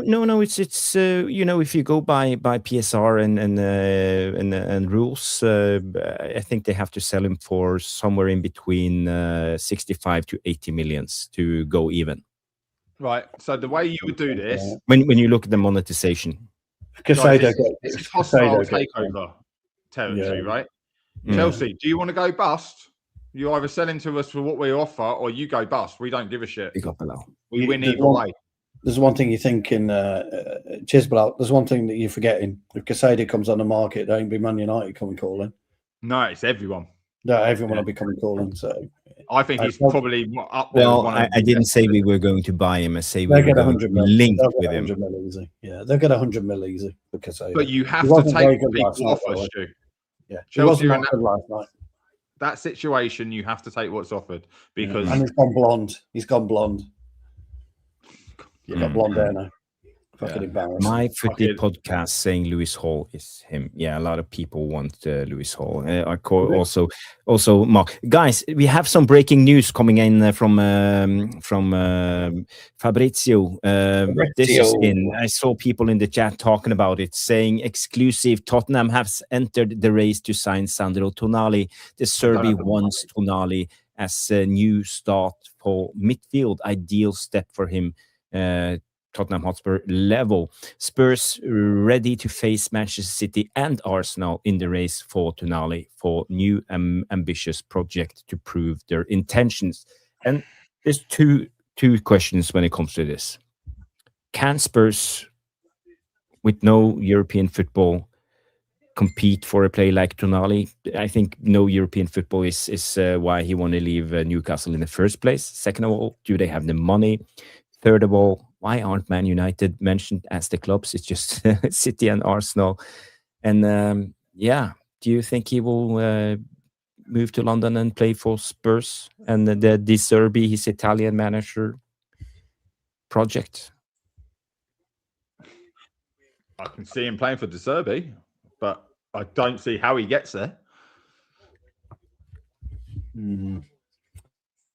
That's pretty much the only way I can put it. Do you think Tottenham have got 100 million, whatever it is, 80 million, 70 million to spend on Tonali? I don't. They've got so many problems all over the pitch. Yeah, he's fucking rich though, isn't he? That Joe Lewis is fucking rich. He's got a shit. He's a multi-billionaire. Yeah, but where's he ever put the money into the club? Well, he let Daniel Levy deal with it, didn't he? Daniel Levy. That's my point. Like, you've got to totally change how you've been working that club then if you're going to do that. And once you've done it once, I think forget about signing another player. They've got the money. They can afford it. They can easily afford it. I think look, nobody will go in midfield. There'll be no midfield buys until Anderson's dealt with. And once Anderson's dealt with, the prices will go up. Then you'll see movement. I can't see anything happening until City make their breakthrough, or they make a decision on what they're doing with Elliot Anderson, because I think he's the key to everything at the minute. Yep. It's a domino effect. We've said that for weeks now. The midfield's going to be a domino effect because then Forest are going to want a replacement for Elliot Anderson, and they've got 100 and something million in their pocket. That's going to put the price up on every midfielder. It has a knock on. I think that's why United need to just go in and go, we're having you. Don't wait for Elliot Anderson to drive your prices up. You got to go early, which we did with Edison, and you do with Mateus Fernandes, and you play hardball. The other thing with the PSR, we've got 2 weeks left before PSR kicks in on the 1st. Yeah, 2 weeks. Yeah. That's why I asked about the World Cup, because that means you've got a full 2 weeks. But if they're at the World Cup, you can't do that deal unless you're out of the group stages now, and I think that's past the second week. You can do medicals. You can do medicals. Kukurea has had his medical out in US. But they don't have to release you. They don't have to, no, you're not doing it. Yeah, but contracts and things like that, they don't like it. Correct. And if Lewis can only put into the club every 3 years, I think he has already done it. But Tottenham makes first owner. Yeah. He's talking about putting your own cash in with the changes. You can put your own money in. You can only put so much into, say, the transfer budget, but you can put unlimited into infrastructure. And to the club. Which is what Ratcliffe done for our training ground. 50 million for the training ground, things like that. He put money in. But we didn't get any money in the transfer budget. Don't forget, though, you're not going to fork out 100 million quid for straight away. You'll do it over 5 years. No, so it's 20. As we say this it feels like we have to explain that every week, Stu. It's 20 million pounds to buy a 100 million pound player over 5 years. 25 max. Whatever. Why do you think Chelsea done 8-9 year contracts and playing peanuts? It's going to come back. Yeah, they paid over more. Yeah. So they started with a small little snowball at the top of a mountain, didn't they? And that's going to catch them up eventually. Oh, eventually it is. Yeah, but it's the same with us. We still owe a lot in transfer fees. Yeah. And most clubs do. You don't pay tax on all that debt, so that's why you do it. It's a way of avoiding the tax payments. But aren't Spurs making money on the new stadium, and the revenue has to be up, now with the Tottenham Hotspur Stadium and all this. Yeah, they're doing all right. They've got boxing, they've got music, they've got NFL. They're doing, but they're losing money on the football side. So there was something like they're above. They're in the red.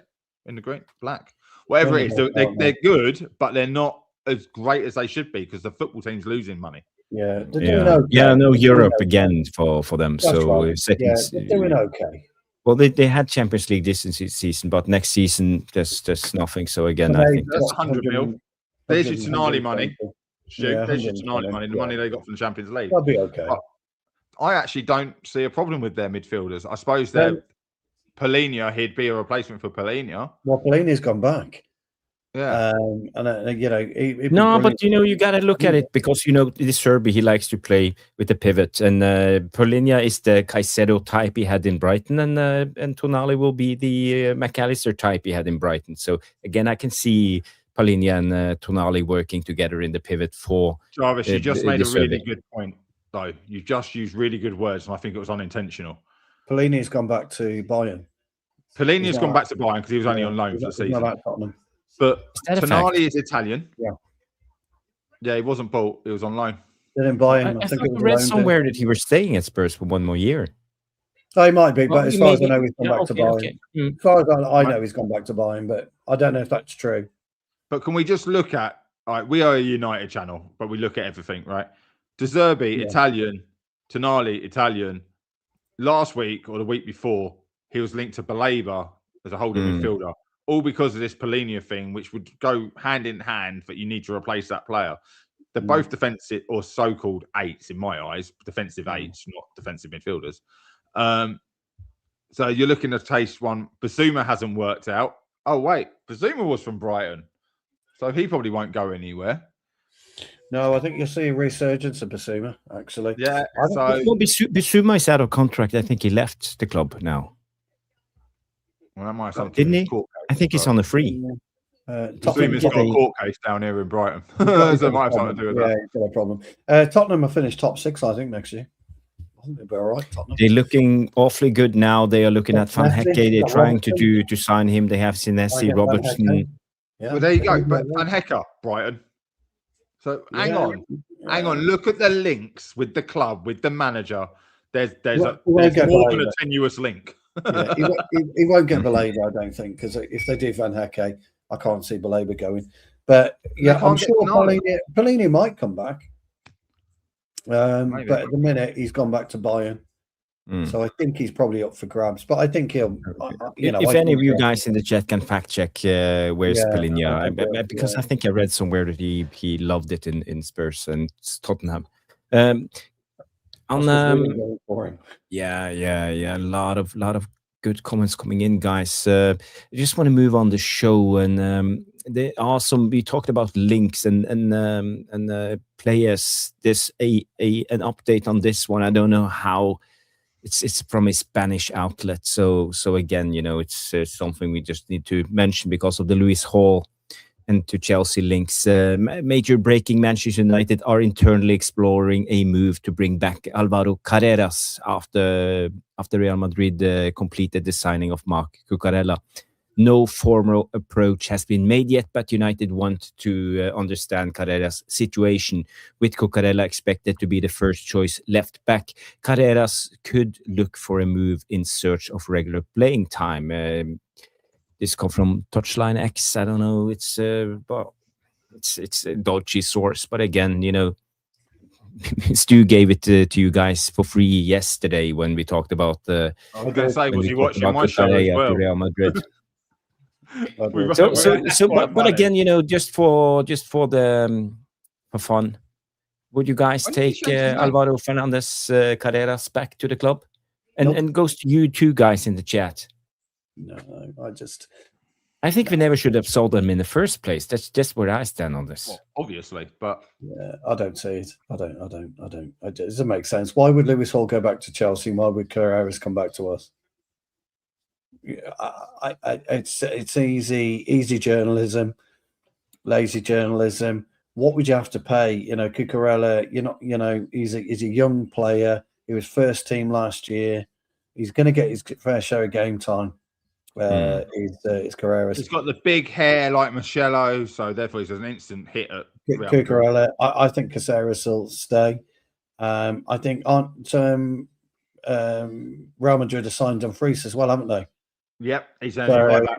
So he's only right back. Trent. Who have I been saying United should have bought for the last 2 seasons as well? Yeah, so I think Mourinho's doing a solid. I think it's Trent and Dumfries, and it's Carreras and Cucurella. Makes perfect sense. Stu, I've done the fact checking. Pellegrini is looking likely to, in the next couple of weeks, to sign for Sporting Lisbon. Oh, he's going to Lisbon, is he? Okay. He's chosen not to go to Spurs and to find another club. Looks like he's going to Lisbon. Martin Hillman, anyone? Martin Hillman is available. Well, he's not. He's going to Real Madrid, isn't he? Hillman? Yeah. 80 million, supposedly. We haven't been linked to Ullman in a while, so I can't see him come to United anyway. So Real Madrid's the only other team with as many midfielders linked to him as Man United currently. I saw that today, and it's quite a good. It's quite a strong. There's a big link between Sporting and Real Madrid. Casemiro, anyone? So. Of course, Mourinho knows him, doesn't he? So yeah, I think it'll be a good move for him.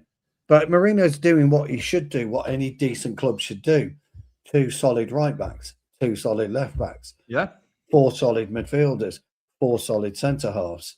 And that's what he's doing. Because if Cucurella gets injured, I've got a brilliant player to come on. Same with Trent and Dumfries, because Dumfries we know is injury prone, or he's had his injury trouble. So he's got Alexander-Arnold to come. So I agree. I think Alexander-Arnold. Sure. You are sorry. Trent's now 3rd choice. Yeah. Well, let's all laugh at Trent. Come on, guys. Take a minute. Take a minute for it to breathe it in. What they do with Carvajal then? Carvajal's captain, mate. He's still playing. Yeah, I know. But I mean, Trent was playing over Carvajal towards the end of the season, wasn't he? Because Carvajal had been injured for so long. He'd done an ACL. But either way, Either way, you're right. He's Trent's going to have problems there, yeah, for sure. But you got to stick it out. If you want to stick it out, stick it out. Look at O'Reilly at City. Started playing midfield to get game time. Ended up at left back. Nunes from Wolves, midfielder, now playing right back. You know, these players know what they're doing, want to play football. I'll play. John Alexander, I hate to say it, he'd be all right in the middle of the park. Maybe it's a place for him in the midfield. Football. He's no fool on the ball. He just can't fucking defend for toffee. That's his weak spot, isn't it? We've always said that about Alexander-Arnold. Yeah. Not that I really care about him, to be honest. He could rot in Real Madrid for all I care. But he was still better at defending than Liverpool's right back last season. He was indeed. Yeah, he was indeed, yeah. But look what they had to do, Liverpool last year. They had to play Szoboszlai at right back for the bulk of the season, didn't they? A lot of, a few games. They did, yeah. Yeah, he played there a few games. Really interesting. They did. But I think you said it last night, Stu. Real Madrid Carvajal is leaving. Yeah, Carvajal is leaving, apparently. I wasn't sure about that. Even so, Dumfries is going to play over Trent, for sure. Yeah, because you bought him. What do we always say? If you buy a player, you buy someone to start. For sure. Guys, I see a lot of questions coming in. We will soon do the Q&A, 5 more minutes, so don't take too long. I'm just gonna show you some wild rumors that comes out. Team talk again saying just in Man United are reportedly targeting Barcelona's midfield Marc Caicedo, the 22-year-old emerging as a player of real interest for the Red Devils. Casado, I don't know much about him. He plays for Barcelona, so the Barcelona name rings well. But again, never been linked to him. I think it's a weak link. So he's a weak link. He physically would not cope with the Premier League. I'm telling you that. Yeah, okay. I don't see that one, pal. I don't see that one. Moving on. Moving on. Yeah, well, we are a Man United do transfer rumors and transfer talk show. So when all these wild rumors, it's not that we believe all of them. It's just no. He's a good player. Jarvis, all I want to say to you is this. That's all I want to say to you, pal. Yeah. We need to bring back instead of bringing back the Daily Jackson, let's bring back the Daily Comedy, and then we start doing these. We'll do something called the Daily Comedy. That's someone else who's coming back, guys. Nicholas Jackson. He'll be back from his loan at thingy, won't he? Squad filler that Chelsea don't need. Maybe he will be linked to Bayern. He did quite well for Bayern, sitting on the bench. I think he scored double digits for them. 15 goals. They said he was brilliant. They said he came on, couldn't hit a barn door for toffee, but was very, very similar. His hold-up play was brilliant. His bringing up play was brilliant, and scored 15 goals.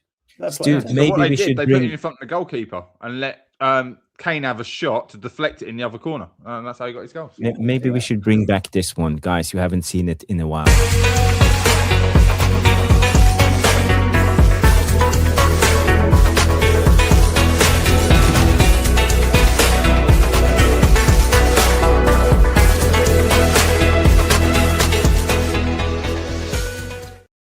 We can only dream, Jarvis. We can only dream. Guys, sorry if I scared you with high volume, high noises.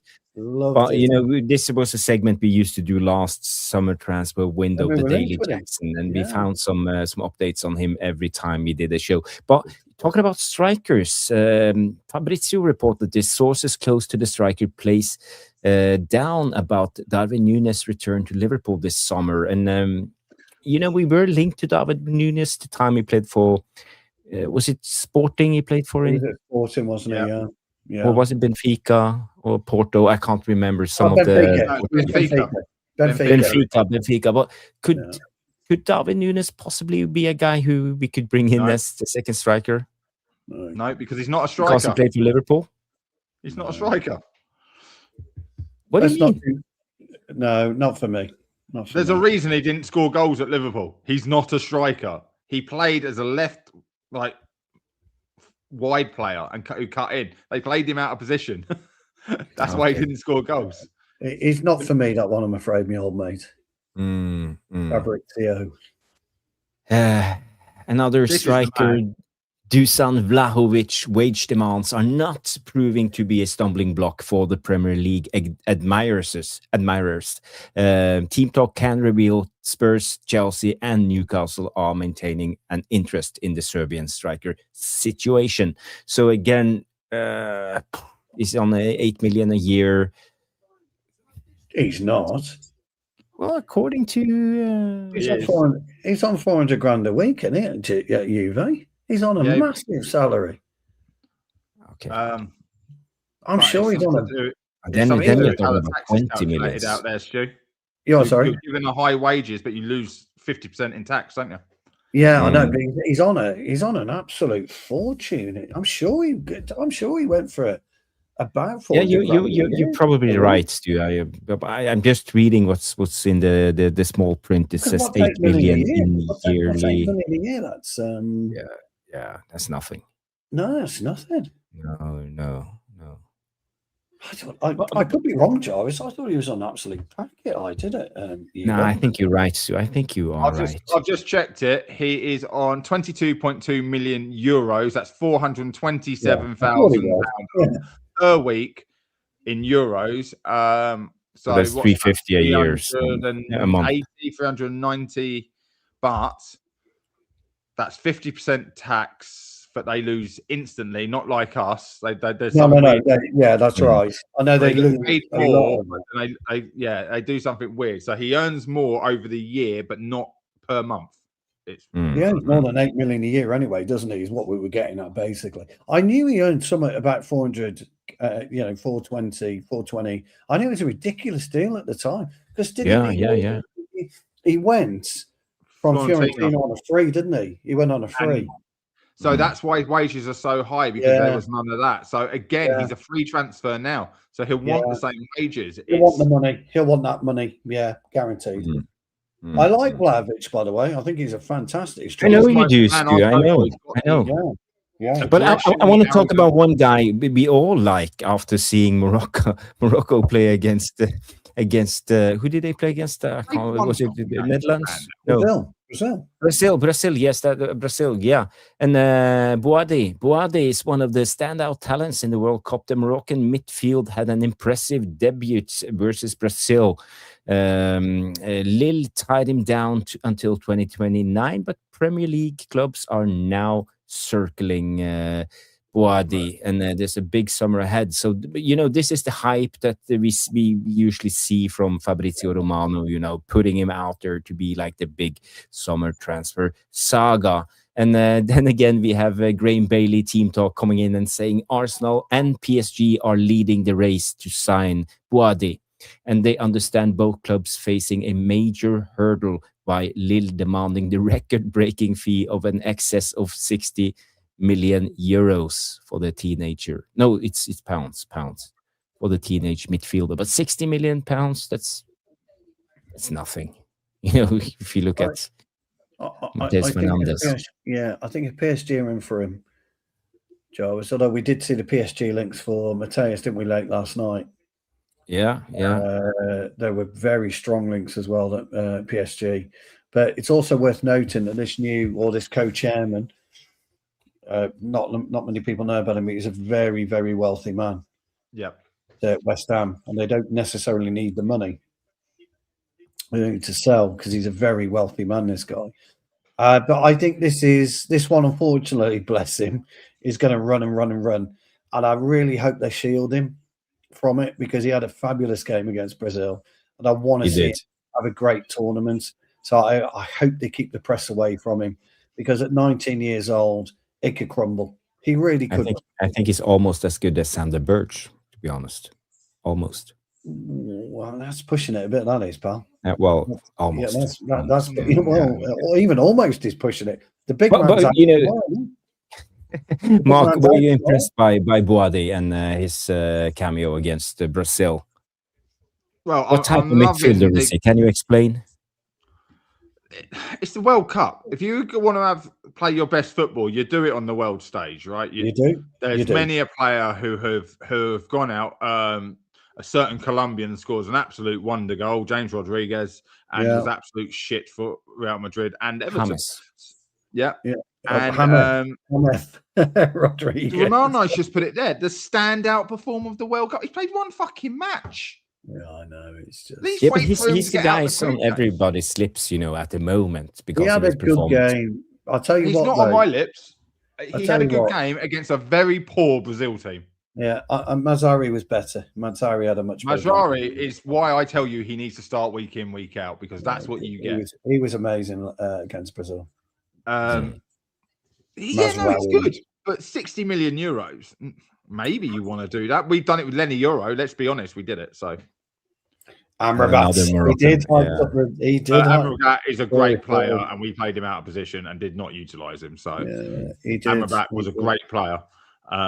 Was it Florentina we had him on loan from? It was, wasn't it? Florentina? Yeah, Florentina. So. Yeah. I'd loved him to have done this World Cup. I'd have been absolutely... Yeah, I'd have loved it if he'd... Isn't he in the squad? I think he's in the squad. He must probably be in the squad, yeah. He would be, because he's a really good player. But he's playing up against Boadi, so, Well, the main man, apparently. Apparently the main man. So if that's the case, then we better start signing some of these Japanese players, because they are workhorses. They were tremendous. Superb. Jarvis were watching the first half. Oh, fucking brilliant they were. Absolutely brilliant. Yeah. Or maybe we go for Cape Verde players. Cape Verde players. They can't score against them. They won't do that again, Cape Verde, bless them, but fair play to them. I was so chuffed about them. It's the FA Cup. It's the Carabao Cup. It's the giant killing of the giant killers. The World Cup. Come on, it's what you do. And to get that point, that's it. You've now got a chance of getting out of the group. 4 points gets you out of the group in second place. 9 times all they need to win now. That's all they need, Cape Verde. So good luck to them. Good luck to them. It's Uruguay against... What, right now? Yeah, it's just about to kick off. I don't know what the starting 11 is, so I don't know if Manuel Ugarte's playing. I can tell you in 2 secs. Give me 2 secs. Yeah, I'm just trying to get it up now. Shameless comes in and say Romano was asked on YouTube, Jarvis, on whether we signed 2 or 3 or 2 midfielders, and Romano said the sources within United has indicated only 2 midfielders. United isn't going to buy more than 4 or 5 players in total. If that's true, that's worrying. But according to my predictions, let's say 2 or 3 months ago, it's according to plan and how I know Man United. So again, it wouldn't surprise me if this is true. Can we just go back to Romano and his YouTube channel and the Jarvis, and it's Jarvis's channel, and this is my view. He talks bullshit because he doesn't go out on a limb, because there's video evidence if he does that. Do you know what I mean? You can be tracked back, you can be clipped up. He'll play it safe. He's wrong if it says it's 2 and we are signing 3. We can go back and say he was wrong. He did say the other week we were signing 3, by the way. There's no sitting on the fence if you are a reporter. You have to be bold. No, but if you're better off as a reporter saying they're only going to sign 4 or 5 players and they then go on to sign 6 or 7. And then he was wrong and it's not reliable. So again, he did say a couple of weeks ago we were signing 3 midfielders. So. Romano is not reliable anymore, in my opinion, and it's starting to look that way because he's not breaking any news. He's not breaking any big stories about any big transfers. He's not the first out there for the last transfer window and this transfer window. No. David Ornstein. Who's the one Romano used to work for? Begins with M. In Italy, the biggest one. Di Marchio. Yeah, he started coming back and doing it. So I wonder if Romano's burnt some bridges with some sources. But Alfredo Padula has been the one who's been correct on Man United linked players. Yeah, we'll know at the start of the season, gents. We'll know who's right and who's wrong.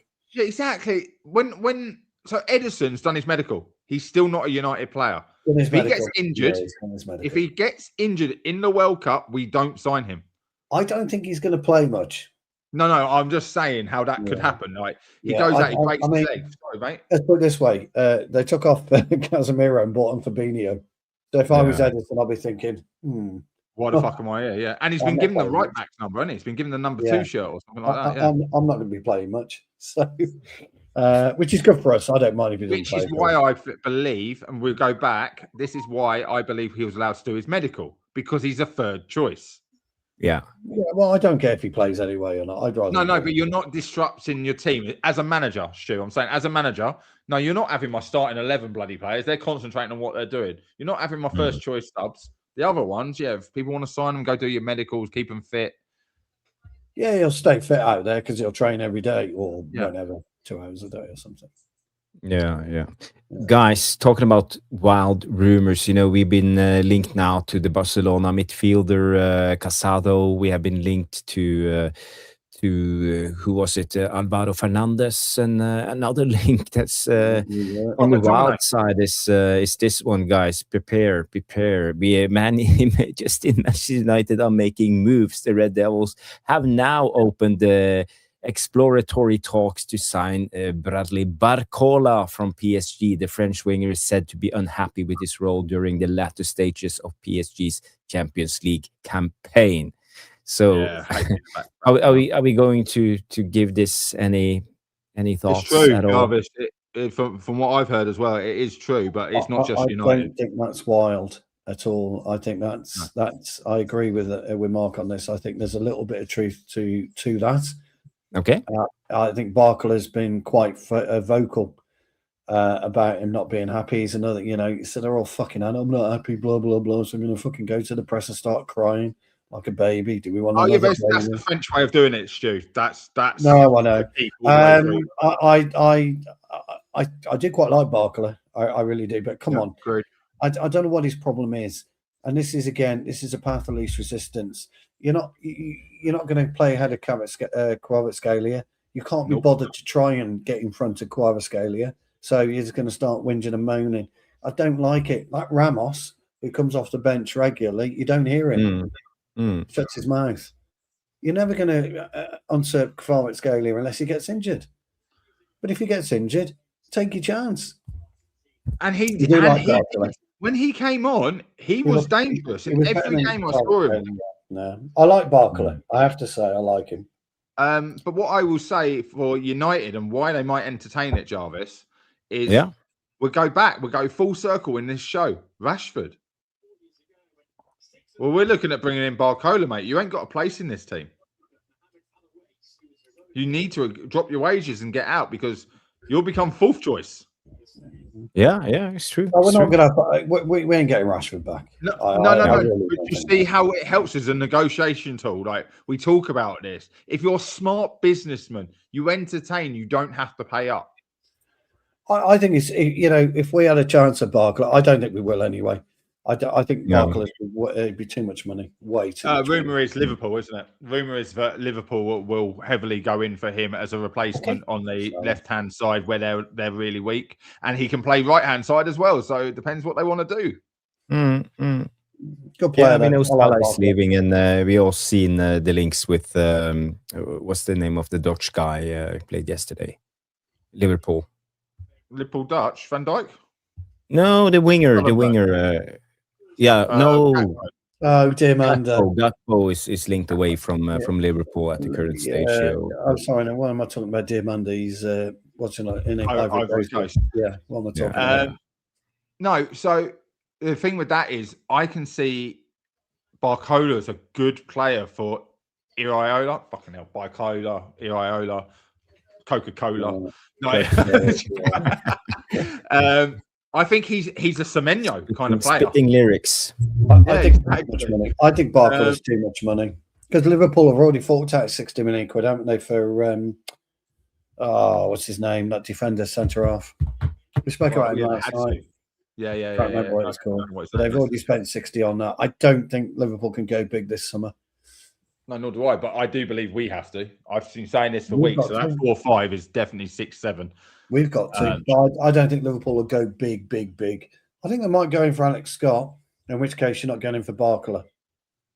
It's one or the other, isn't it? I'd say. Whereas I think Barcola is what they need because he can play either side. You've got Chiesa at Liverpool who's shit. You've got Gakpo who wants out.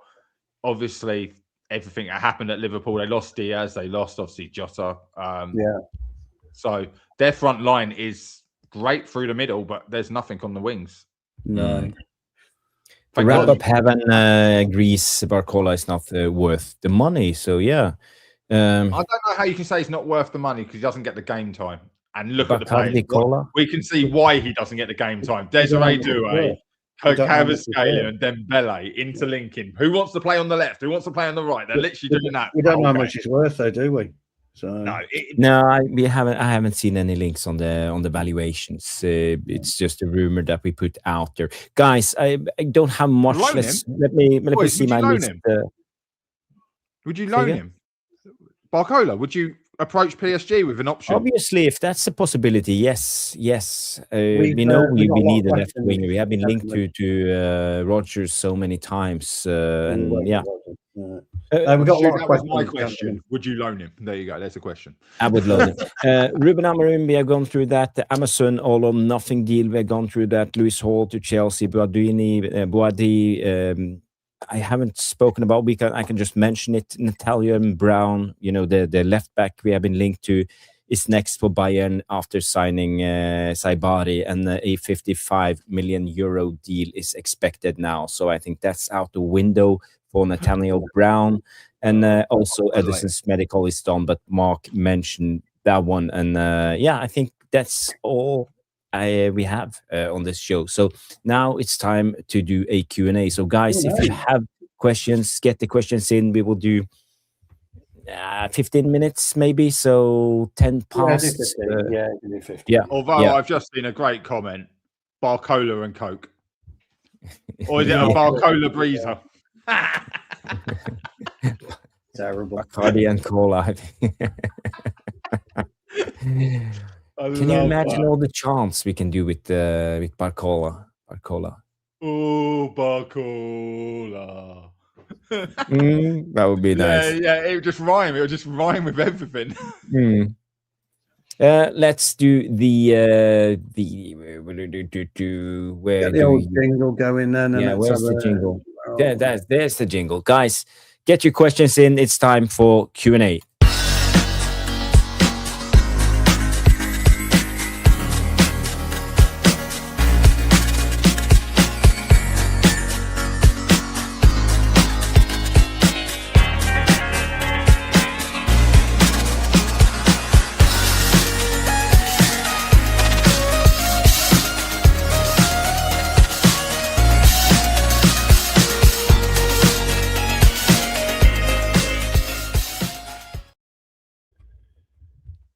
Here we go. Q&A. We've got.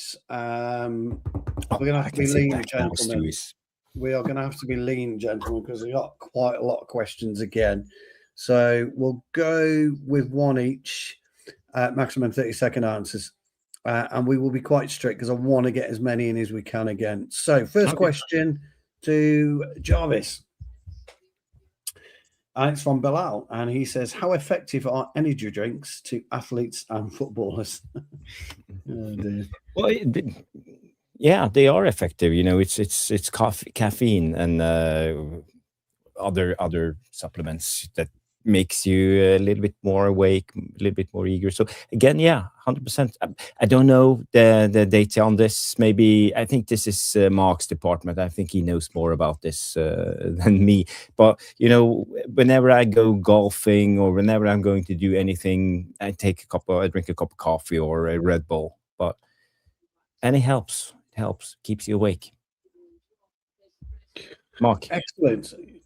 Well, he said one answer. What I will say is isotonic drinks are good if you're doing sport. The caffeinated drinks, if you're thinking Monster and that, no. And definitely don't have zero sugar caffeinated drinks. They're horrendous for your body. They just don't break down the sugars. You're better off drinking a sugary drink than a diet or a zero sugar drink. The facts in the science. And most energy drinks are placebos. They really are.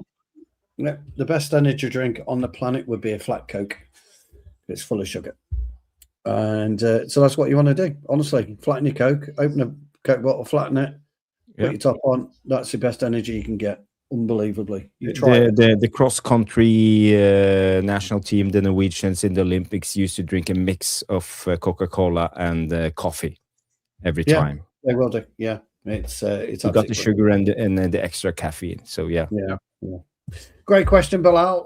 Bilal's coming with another question directly from Mark, and that is, what's the most compelling piece of evidence that the moon landing was faked, and what's the strongest counter evidence that it was real? Oh, dear.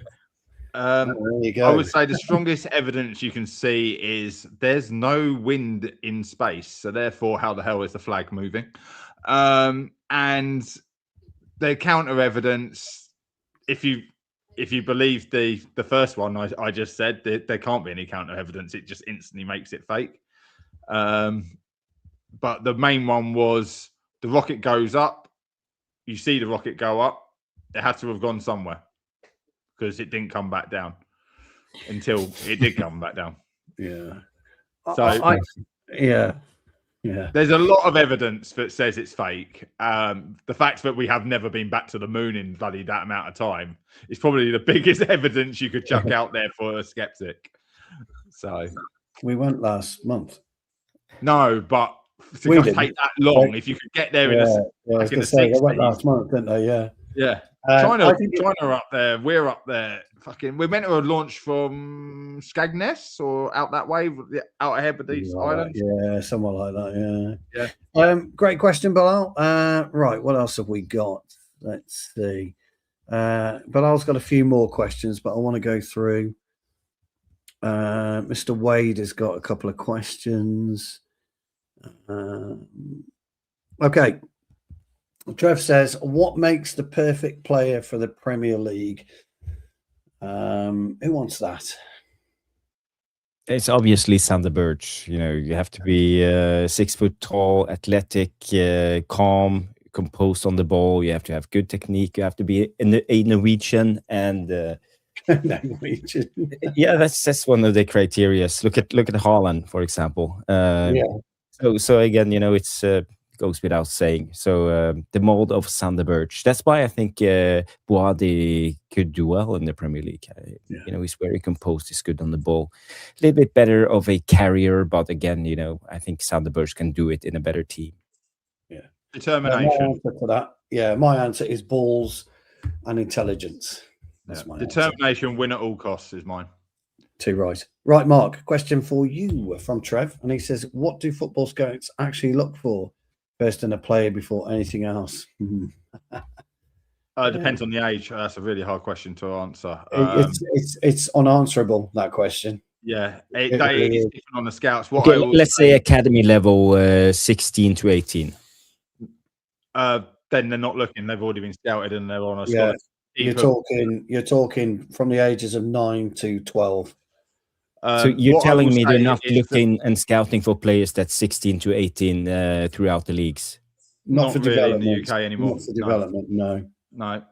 You can still do it. You can get pulled up, but the only way you're doing that's through the FA Youth Cup, and you play against proper teams.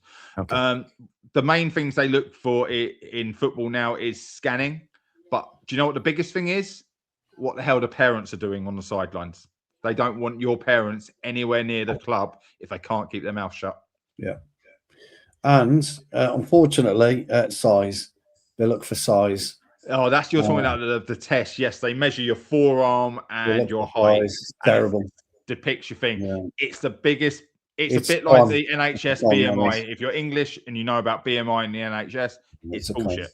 I don't agree with it either, Mark. I don't like the size thing because half the players who are that big at that age can't play football. It's fucking terrible. Look at Vitinha. Look at Messi, one of the best players in the world. You know, João Neves. Maradona, it's Pirlo. It's not how football actually is. But guys, before we go to the next question, I want to remind everyone to smash the like. We are on 64, 65 likes, so we need more likes. Let's at least get to a 70. We have been doing a 2-hour show for you guys, so please smash the like, guys. Smash the like. Story. We did touch on this earlier on in the show. So if you do scan back, you probably were with us when we touched on it. But his question was, have you heard anything about Amazon deals with United? Maybe a new stadium name will be Amazon Stadium, Old Trafford. Jarvis touched on that. Mark touched on potential deals in the future. What we didn't know was, or haven't thought about, is there is an arm sleeve shirt up for grabs. You could well see Amazon on the side of that. Who knows? Jeff Bezos sure have the money, so it could happen. That would be really surprising if they put Amazon on the slide, because of the size of Amazon would want to be. I can't see that. They would want to be. You would certainly take it. Yeah, no, agreed. So nothing that we've heard about, but I would imagine watch this space in the next 2 to 3 years. Yeah, absolutely. The success of the documentary probably will determine. Trev's got another question, and he says, how much does this 4 quarters type of football at the World Cup annoy you? It's stepping the game mid-flow to Americanized. Bothers me. It bothers the players, actually. And I think, these couple of games, these last few games have been in air-conditioned stadiums, if I'm not incorrect. I know that the Holland game last night was in an air-conditioned stadium. I know that it was. That's a Japan game, wasn't it? That's the one in Dallas. Dallas Stadium, closed roof, no air, no sunlight, no nothing. There's been a couple of aircon, so I don't necessarily think there's a need for the drinks breaks, but they don't like it, Trev. Let's see what else we've got, gentlemen. We've got some still quite a lot of questions to go through. So, well, they're mainly Trevor's, to be honest. But which question for you, Jarvis? Mohamza Zain says, "Do we have a clause on Rúben?" Sorry, I've just come in. No, well, we covered this in the beginning of the show. So basically, it's just big up Mo, and basically, it's just we pay the compensation to Amorim because he was on the contract when we gave him the sack at Man United. So we had to pay out the remainder of his contract. But in his contract, it says if he gets a new job in this period, we won't have to pay him any more money. So, we had 1 more year on his contract. So basically, we don't have to pay for his last year at Man United. And that's also including his staff. So now when he has taken the AC Milan job with his staff, Man United are saving from 8 to 9 million pounds. So basically, that's the story. So that's free money. I think the reason people ask that question is what we did with David Moyes. We locked him in. He couldn't take another job. We locked him in. That's correct. We locked him in with a natural thing. You're not had another job for this many years. So I get why people ask that.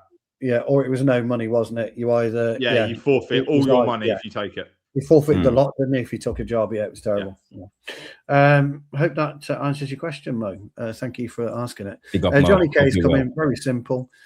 1-word answer. What is your favourite food? Country's food, gentlemen, is the best. Mine's very easy. Italian. There you go. The end. Stu loves the pasta and the pizza. I love the pasta and the pizza. And the beef. Yeah, I love Italian. The gabagoo. Come on then, Jarvis. What's yours? Well, I love Italian food, but for me, it's Mexican food. Tacos, burritos, all this. Yeah, I love the Mexican food. That's my favorite. And by the way, I've been to Mexico, so I've had the original stuff. That's even better. It's not like the Tex-Mex taco style that we are used to in Europe. It's so much different, the Mexican taco. I wouldn't have put you guys for Mexican. That's interesting. Yeah, shoot, I can live on breakfast burritos. I'm telling you now, I could literally live. They are such a stable, healthy way to start your day. Black beans, scrambled egg, cheese. Like, it's got everything you need in it for real. Yeah, no, I do like a breakfast burrito, I must admit. But we even in the house, we have Mexican food minimum once every 2 weeks. Yeah. Right, would you like to know the funny thing about me for my Italian dish and my Italian likes? I don't like garlic in its rawest form. Oh, no one does, mate. No one eats the clove raw. No, but I don't like garlic butter. I don't like garlic butter. I don't like garlic bread. Right, okay. But Italian is full of garlic. So, very strange. It is. Great question, Johnny K. I love those types of questions. Really good. Red or Dead, Mark, this is for you.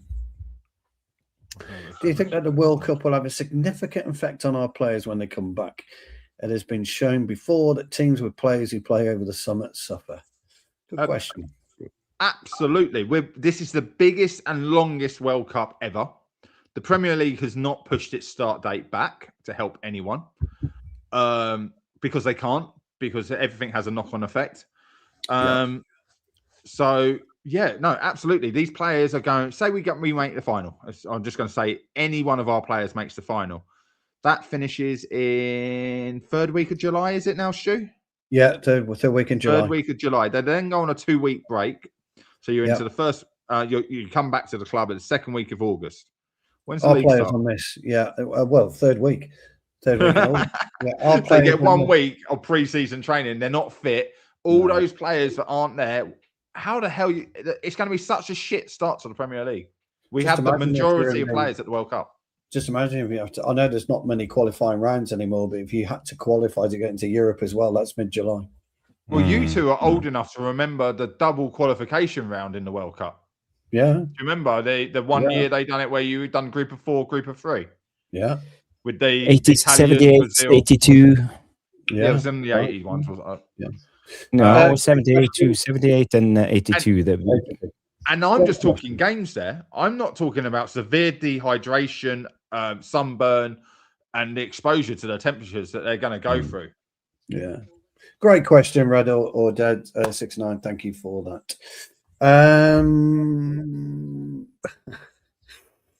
Very quickly, gentlemen, from Trev. What is the biggest myth in football? Ooh, that's a good question. Yeah, it's a very good question, nice. Stu, you're allowed to go first if you. Yeah, Stu, come on. Yeah. Come on, Stu. Come on. So you want me to go first because you two haven't got a fucking Scooby. No, because you haven't answered any questions first. There you go. No, you two don't know what to say, do you? What's the biggest myth? I'm trying to work out what's a myth. I'm going to tell you what the biggest myth. I'm going to tell you what the biggest myth in football, gentlemen, is punditry. Not what we do because we're not pundits, but punditry is the biggest myth in football because when you look at Roy Keane, when you look at Gary Neville, when you look at Thierry Henry, they all plug their own agenda. When the reason why the biggest myth in football, punditry, is the biggest myth in football is because football is all about, gentlemen, opinions. Yeah. So that is why Roy Castle was the only person who's ever right. So what you say. So that's why I think punditry is the biggest myth in football. Okay. Yeah, I couldn't agree more. I think you're quite clever coming up with that. I'm just thinking, my mind is just because I know stuff. Great question, Travis. The tactics and things that people misunderstands with football. Running stats, maybe. I think they are a big myth. People need to track back and work really hard. If you look at stats, I think the best teams' running stats are not on top. I think it's more about keeping your position. And I think a lot of people who haven't played the game think you should just run around like a madman. But I think it's more about keeping your position. I think that's a big myth in football, maybe. If you look at clutching at straws, that's a good myth. Yeah. I'm joking. Sorry, mate. There's some validness to that. I apologise. It's a difficult question to answer that, but I do like it. It's a great question, but it's quite hard. Go on then, Mark. The weight of the football. Why is that a myth? Because all these football people will tell you now that when they make a new ball, it weighs the same as the old leather balls. All footballs weigh the same.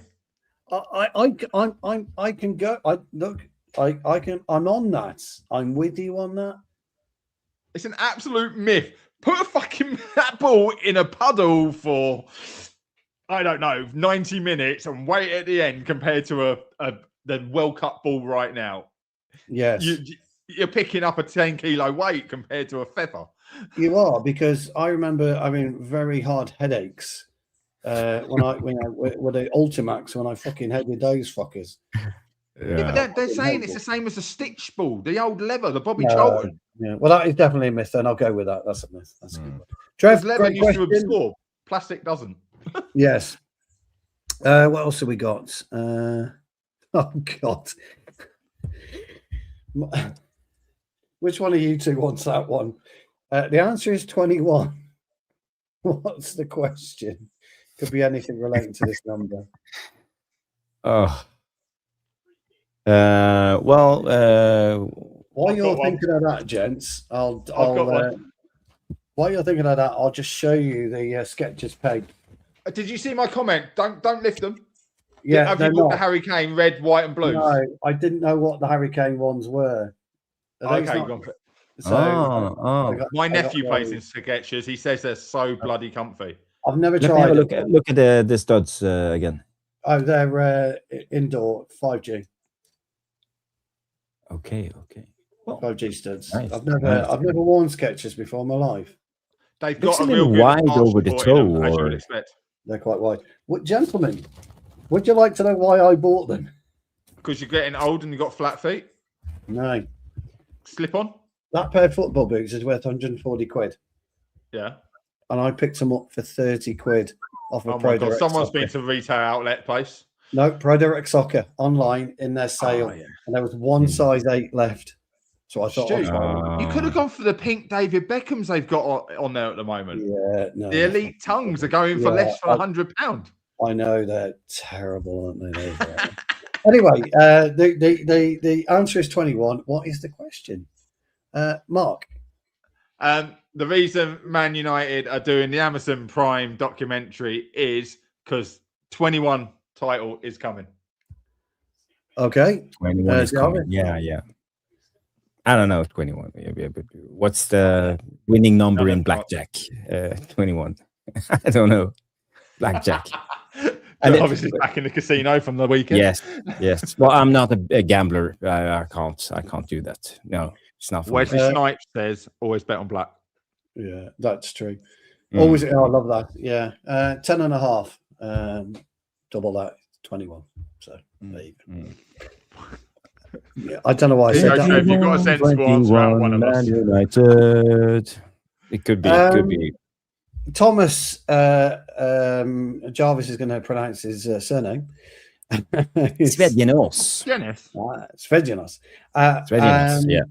Let's be quick on this one because we'll be on this for Thomas. It's a question we answer on a regular basis. We get asked a lot, and sometimes we don't talk about it because it just divides the fan base, as you quite rightly said. Why is there dividing the fan base? We all want the Glazers out. The United fan base is the most unique fan base ever. The problem is, Thomas, that Man City are going to find this out in the next 5 years, 10 years, is that a lot of younger fans came to Manchester United through their winningest period, the most winningest period in the club. People like myself, Mark, Jarvis, we've seen it. We've seen trajectory up and down. This is nothing new for us. We were shit while I was growing up. Same here. There's nothing new for us at all. No. You waited 26 years. Yes, that's right.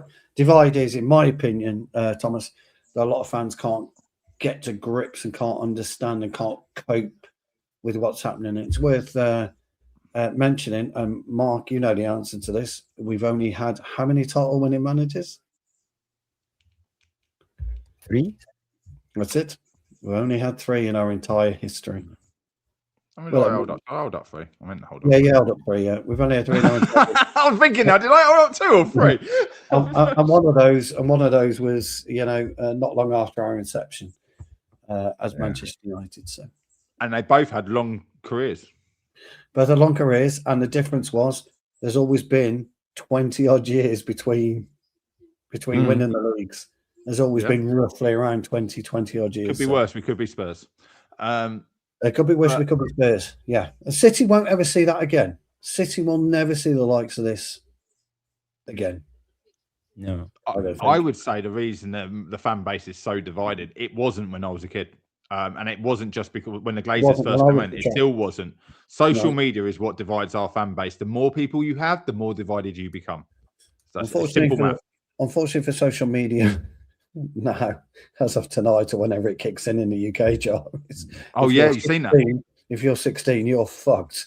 No, you're not. Right.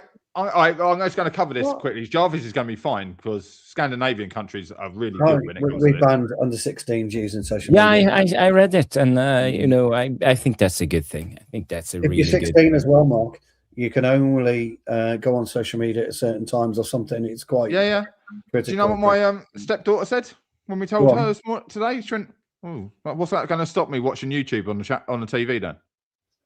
It's on my account." Yeah, it won't stop you on your account. But it's YouTube, social media per se. Yes, I'm thinking Facebook, Snapchat, with a personal account with your name, and And I wondered how they know what they're doing. I wouldn't classify YouTube as social media per se. I would say we're more like Snapchat, Facebook, Instagram. Your mobile phone is on your account, Mark. Mm-hmm. Well, there you go. How do you think we can track what they're watching when they go on my history and I can see what they've been on? Because there isn't. So I don't know how it's going to work. Luckily, it doesn't affect me. Haven't Australia done the same years ago?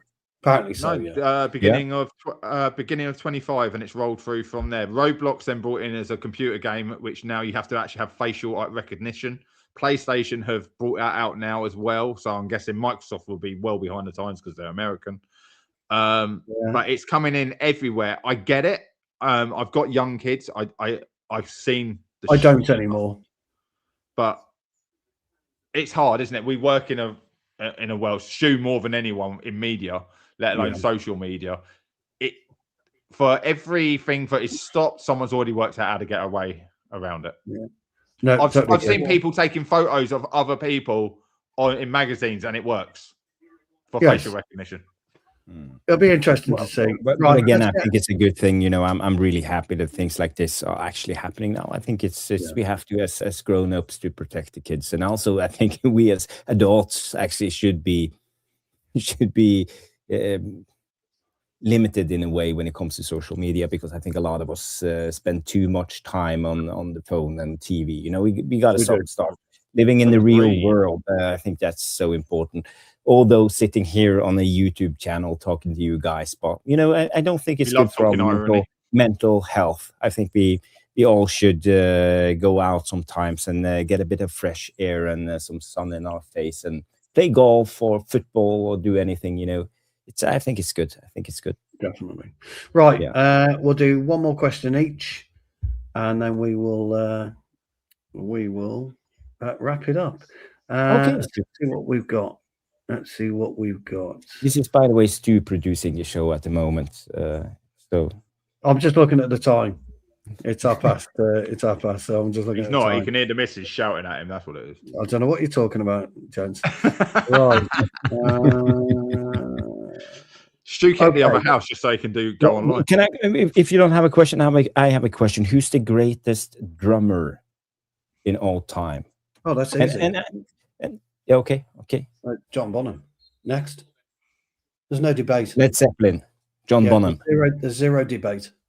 The Norwegian Viking on social media. He's absolutely unbelievable. Yeah. I've never seen someone drum like this guy, like one-handed drumming. What about the Beast in Muppet Show? He's good, but I'm better.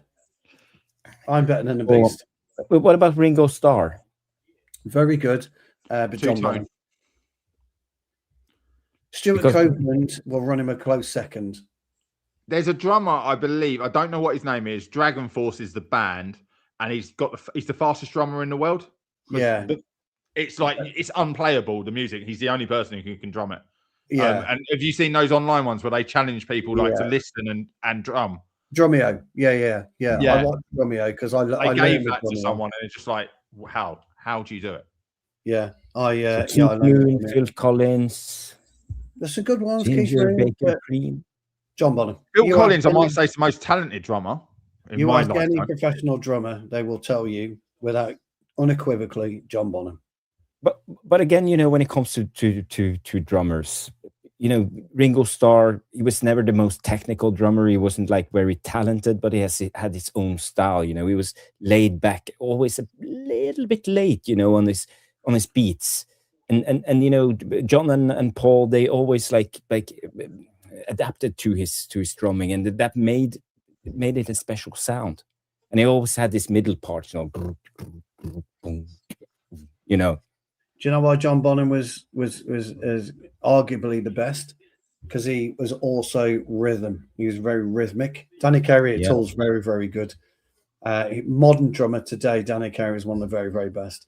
But he's very rhythmic. Was John Bonham. And, fantastic drummer. There's one I'm thinking of, but I can't remember. He's one of the big ones. It's not like Metallica, but he's one of the big rocks. That he's so cool and calm. Like he's not a real. You wouldn't think he was a rocker, but he's one of the. He looks a bit like always wears a baseball cap backwards, and I can't think what his name is. What's the guy with the one arm? He played for the 80s. You're talking about Def Leppard. Yeah, Def Leppard, yeah. Yeah, it's Rick somebody, and I can't remember his surname, but he's got a special drum kit, so he does most of the work on his feet. Yeah. So he's got hundreds of pedals. Rush. Neil Peart was very, very good. But yeah, John Bonham. Chad Smith. Chad Smith's okay. He's okay. They're saying he's very talented, but then again, a drummer's only as good as what you got a drum for the music played, right? He's okay. The most basic drummer, by the way, is Lars Ulrich at Metallica. He's quite basic. But Danny Carey, but John Bonham, yeah. Everybody will get their own, but I go it later. There's a couple of questions we can still do. This one from Trev. He says, what transfer story would you love to have broken in history if you're a football journalist? Ooh. In history. Oh, for me, Rio. I would love to have written a piece for Rio from Leeds to United, because I think as a United fan writing that transfer from Leeds to United, I think it would have had a much better spin on it if you wrote in the modern style of doing that.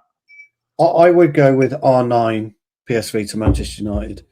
If that had happened, that would have been a brilliant. Oh yeah, okay. So you're thinking hypothetical now, or yeah. Okay.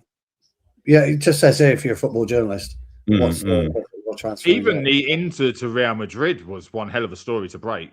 What about the John Obi Mikel saga? That was one. That was a big one. Yeah. Or a surprising one. You know, I don't know if you guys, the rest of you guys watching, remember that one. That was he actually posted with a Man United shirt. Oh, the contract signed. Suddenly the contract was ripped off, and he signed for Chelsea the day after. That was so shocking. And we followed it closely in Norway because he played for a Norwegian club, Oslo team called Lyn. That's Lightning. And he signed for Manchester United. It's one of the reasons why Chelsea are in a lot of trouble. That and they haven't had that deal. Tim just said Ronaldinho. The Ronaldinho to United is probably there with the R9 to United, but never happened. or Berbatov was on the plane to City and Fergie hijacked him at the... that's one of the best ones. Met him at the airport. Come with me, lads. Come with me. Yeah, you're not going to City. Great question there, Trev. Rick Allen, that's it, Trev. We'll do one more. DJ Beck, Red Hot Chili Peppers drummer, We'll do one more question. And that is, if you were wrestling superstars, what would you be called? For me, you'd have to be called Jarvis Cockatoo, Stupendous Wooly, and Question Mark. What would you be called? That makes me sound like fucking Riddler. What would you be called? A wrestler?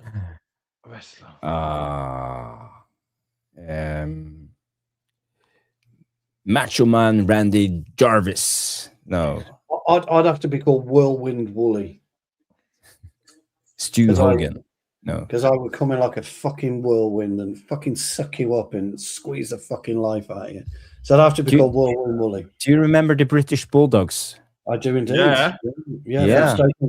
Stoke-on-Trent, he was. He was married to... whole family, all of them. He was married to... Andre the Giant. So Stu the Giant. Stu the Giant, yeah. I remember the British Bulldog. Yeah, he died very suddenly. Yeah, it's a real shame. But they were big into steroids back then, massively into steroids. Oh, massively. You had to be. The whole Heart Foundation was that. That's it. Well, he was married to Hitman Hart. Yeah, he married into the family. But... Married into the family, yeah. WWF, that was a big thing in the 80s. WWF. I can't believe it got forced to change its name eventually. It was like, how long has it been WWF for before it got forced? A long time. Well, Wrestling Federation. Yeah. World Foundation. Now World Wrestling Entertainment. Yeah. I couldn't come up with a name for that. So I'll just take question mark. For me, my favorite wrestler as a kid was probably the Ultimate Warrior. The Ultimate Warrior. He was crazy. Gents, we'll wrap it up there. Questions. I've just looked at the time. I'm in a world of pain. Yes, I know, Stu. You are on a curfew. I just wanna say that we are on 69 likes. So if you haven't liked the show, please do us a favor. Let's at least get to a 70. You know, I think we have received like 9 likes the last hour. So guys, please do give us a shout and a retweet and subscribe if this is your first time, and press that bell notification and all that jazz when it comes to the YouTube thing. And also there's a thing called hype. Apparently it's been difficult to hype our shows because YouTube is using at least 12 to 15 hours to process the show after it's done. So until it's processed to a video, you can't hype it. So it's been a big problem for us. So we can't reach out. So I don't know, maybe you are in YouTube jail again. But guys, it's been a great show. I want to thank everybody. I want to thank, let's see, this one needs a big shout. Rushmano gifted 20 Tactical Devils membership. So thank you so much for the generosity, Rushmano. And Bilal also coming in with 1 gifted Tactical Devils membership and also a super chat. So that's the donation for the night. Thank you, guys. You are legend for helping out the channel. And the top contenders for the night show when it comes to comments being a part of the community is Bilal, I Am Titanium, Johnny Kermode, Das, Redstone, Yala Malamin, Trevor Wade, Red or Dead, Irish Pit Terrier, Shameless, Thomas Fedinos, Is It Just Me, Gedonius, Ramo, Timu, Blank, Rob Always United, Story, United versus Everyone, and Nikki T and the Routinator. Thank you so much, guys. You are the best. I think it will be difficult for us to do a show on Thursday night because I think England is playing, if I'm not wrong. We play Wednesday. Oh, you play Wednesday. Okay. Wednesday. Yeah. And tomorrow is Norway's first game in the World Cup. We are up you against doing Iraq. a watch along? Unfortunately, I can't do a watch along. It's a school night. I have to be up with my kids, so I will be on the couch watching the game. It's a late one in Norway. It starts at midnight and ends at 2 a.m. in Norwegian time. So I think it will be difficult, but I think we will do at least the France game. I think that's a 8 p.m. kickoff. So thank you, guys. It's been a brilliant show. Subscribe, like, all that jazz. Also go subscribe to Mark's channel, United Lens. He needs more subscribers, so check out United Lens. And thank you, guys. It's been a great show. Thank you, Mark. Thank you, Stu. Everybody. Yeah, guys. Thank you, and have a good night. See you on the next. Bye.